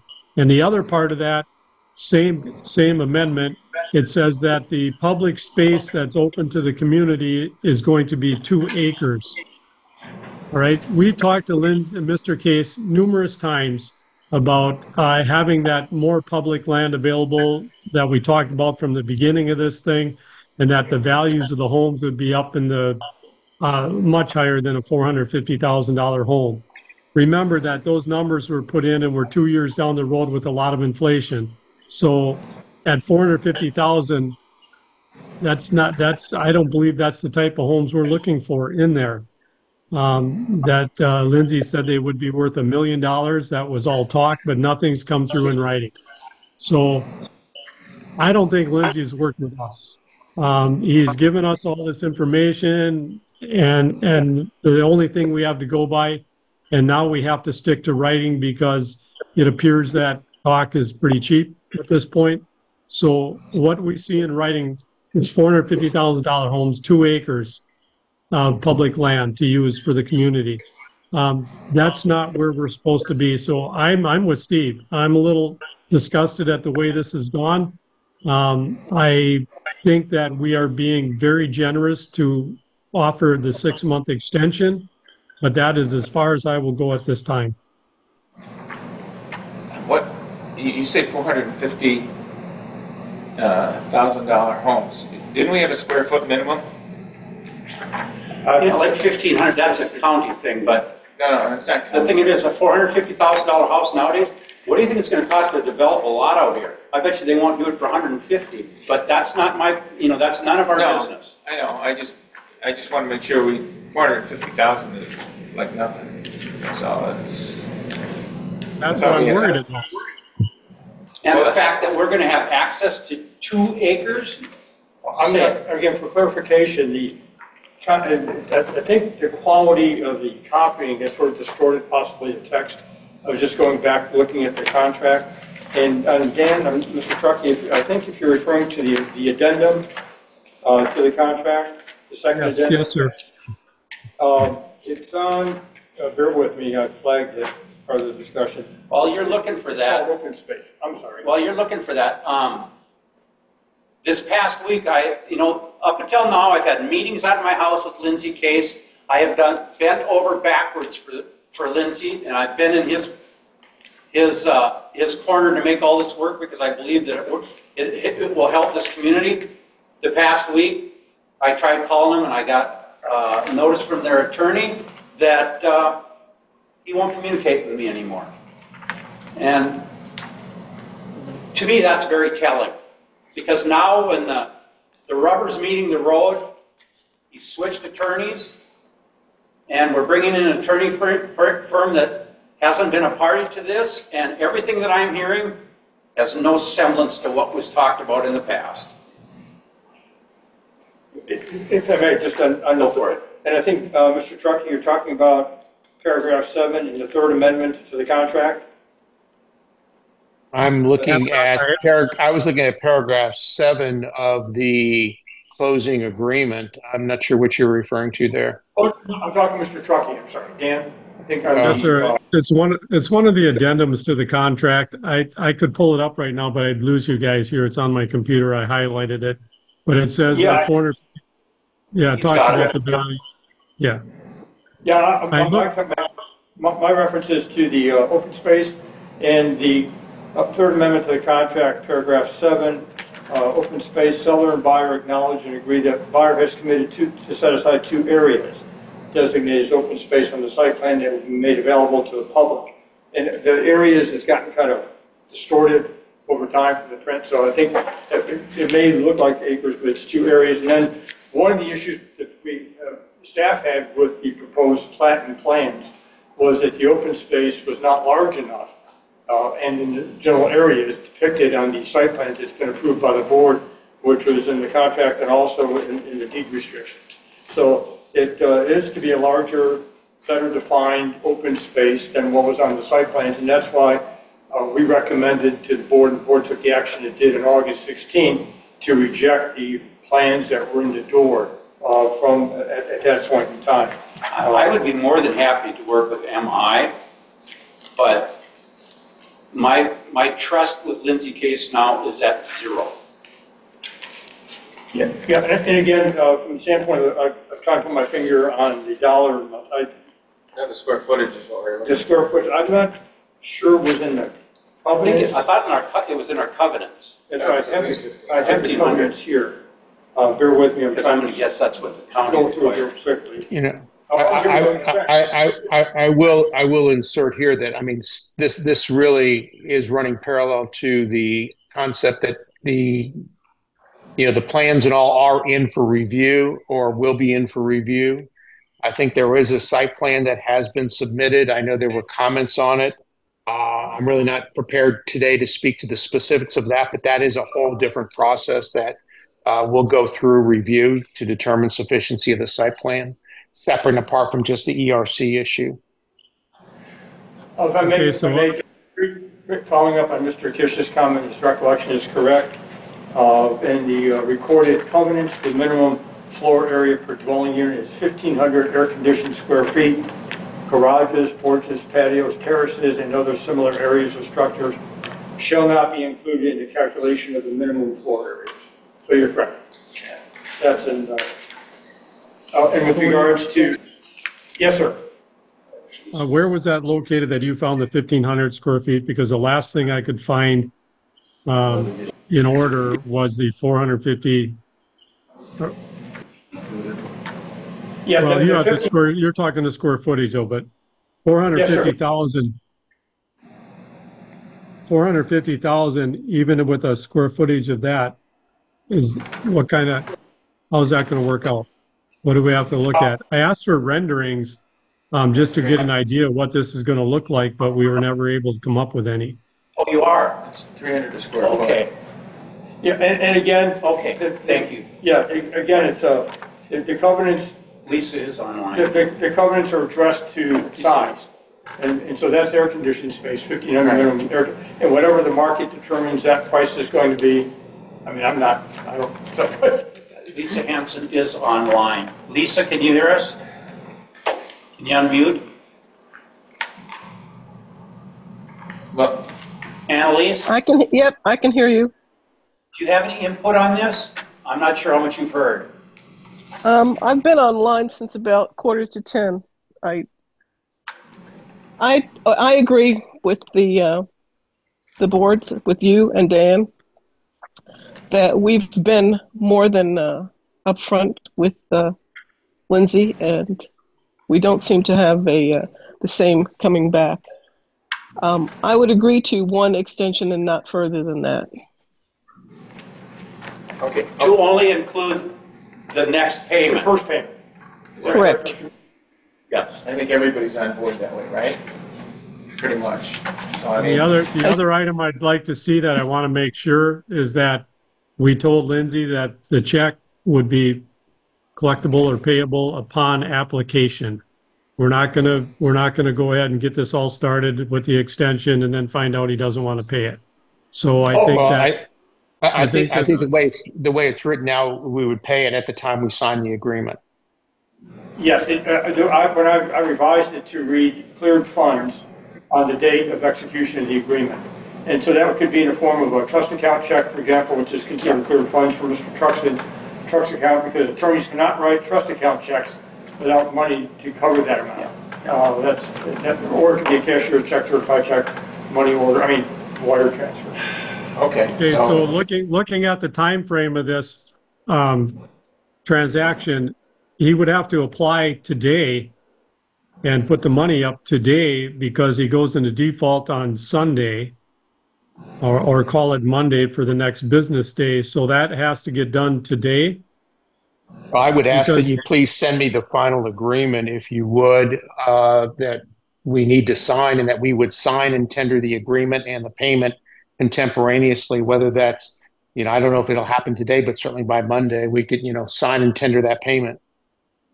Now, I do also point out that there is that notice and default provision in the contract. I'm not looking to go into default, but there is a 30-day window there. Yeah, and to that extent, my red line version, that was a revised corrected one, and it does, in paragraph 3, again, the first payment is, will be only, the extension fee is only for the first payment. And I will make sure that the dates are corrected to reflect that, so that it'd be paying not less than $528,000 no later than March 22nd, 2025. Then the other dates stay the same for $528,000 on September 22nd, 2025, and the last one on September 22nd, 2026. So the extension will only be for the first payment that's otherwise due. Yes, sir, I can get that out to Mr. Truxton this afternoon in a clean form, and so that Mr. Truxton can possibly tender the money to me in escrow, or just have it all signed up by Monday so we have the cleared funds. If that's the board's. Just to be clear, for me, this is non-negotiable after this. Right. I mean, stuff happens. Everybody knows stuff happens, especially in Cuyahoga County when you're building and whatnot. So a 6-month extension is, I think that's fair. Okay. I'm good with that. Do you want to take just 6 months? Do you want to make a motion to accept that? I'll make a motion to accept the current 6-month only extension. You have a second? Second. All in favor? Aye. Aye. Annalise?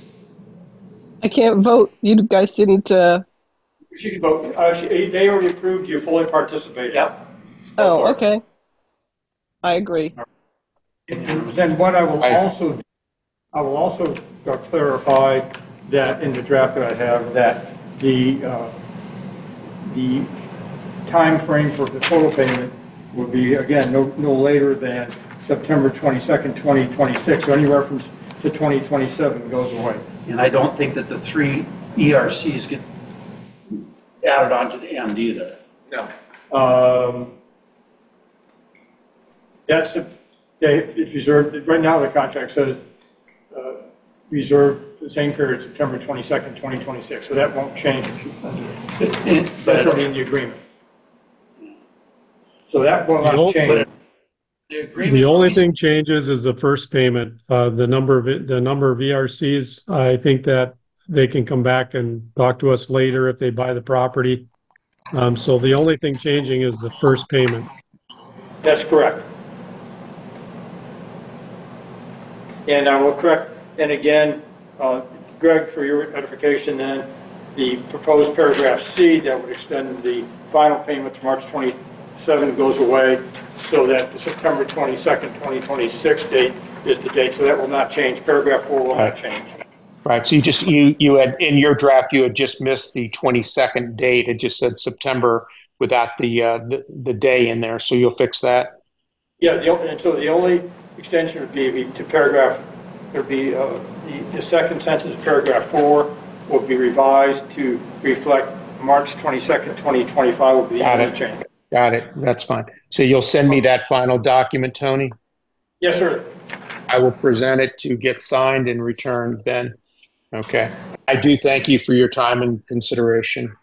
For a vote on the motion, I'm trying. Yes. Okay. Thank you very much for your time. Thank you, Greg, very much. Thank you. What's next? Supervisor, I don't know if we had any supervisor reports. Anything happening with landscaping?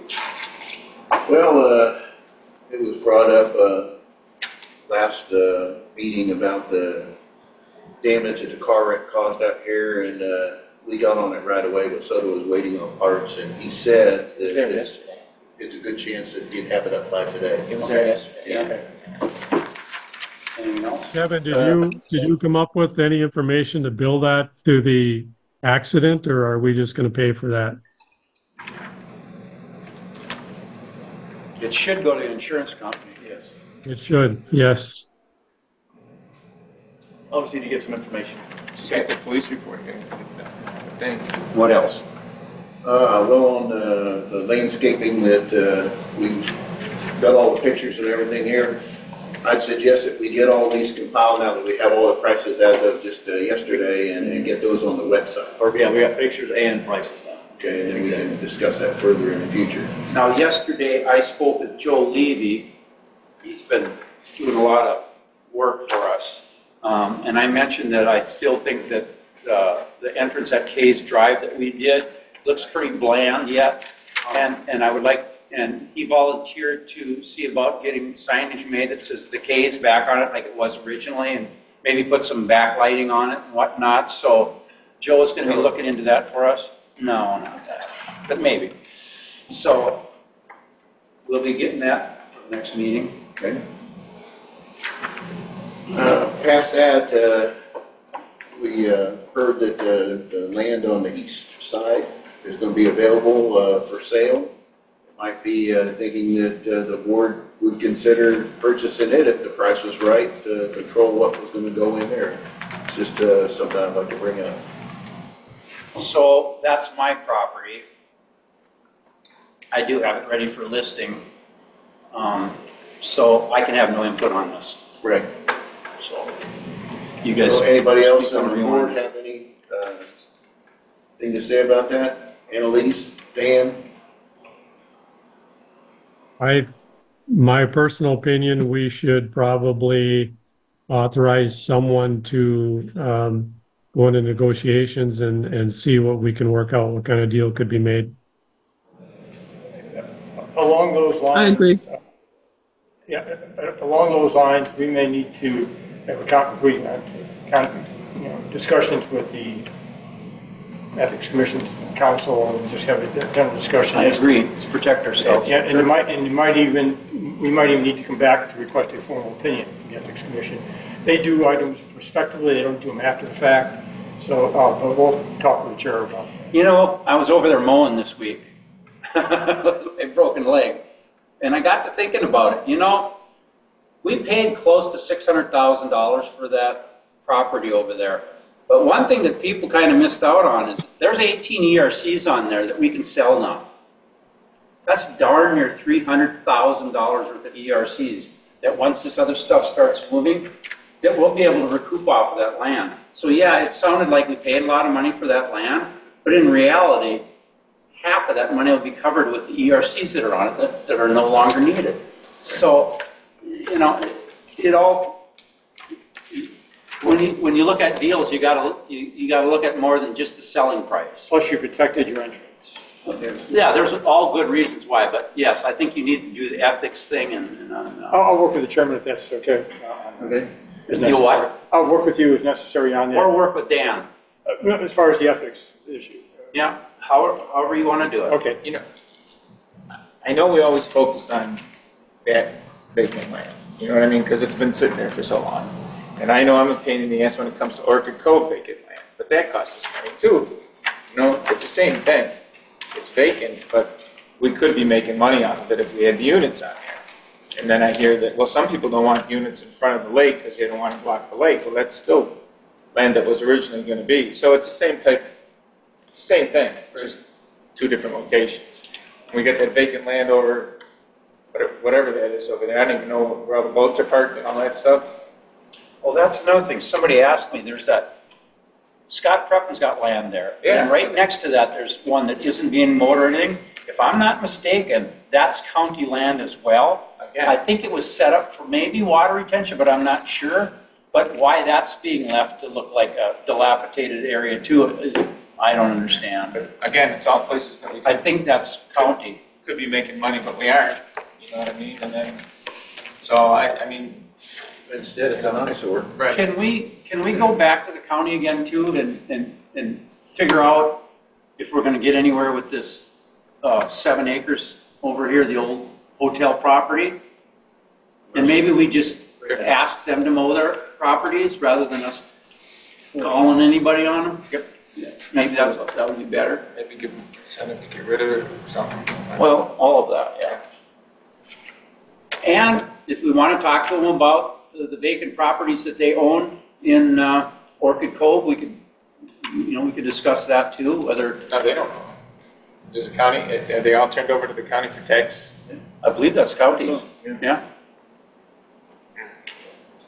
That's why we're not getting any assessments off of it. Right. Yeah, we should see about acquiring that. If nothing else, it would be for the protection of Orchid Cove. Right. Still. You know, maybe it would never get built on, but at least if it was under our umbrella, we would have that choice. Right. Anything else? Public comments would be the last thing. I ran real Well, over. I still have, are we off supervisor things yet? No, go ahead. I got one more thing. You know where all the trucks are dumping all that by 6Ls? They've been going nonstop. Yeah. Putting that in, and they reworked 41. When I come home at night, it stinks there. It stinks bad. And lately, that stink is coming our way. I don't know if you noticed it at night out here lately. I get home at 11, 12 o'clock at night when it's really calm. It smells like bad. Never used to do that. I didn't know if there must be adjusting the flow of the water.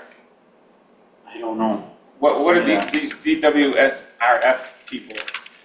Didn't we join up with them? Didn't we pay the money to? It hasn't gotten very much. We haven't gotten much out of it.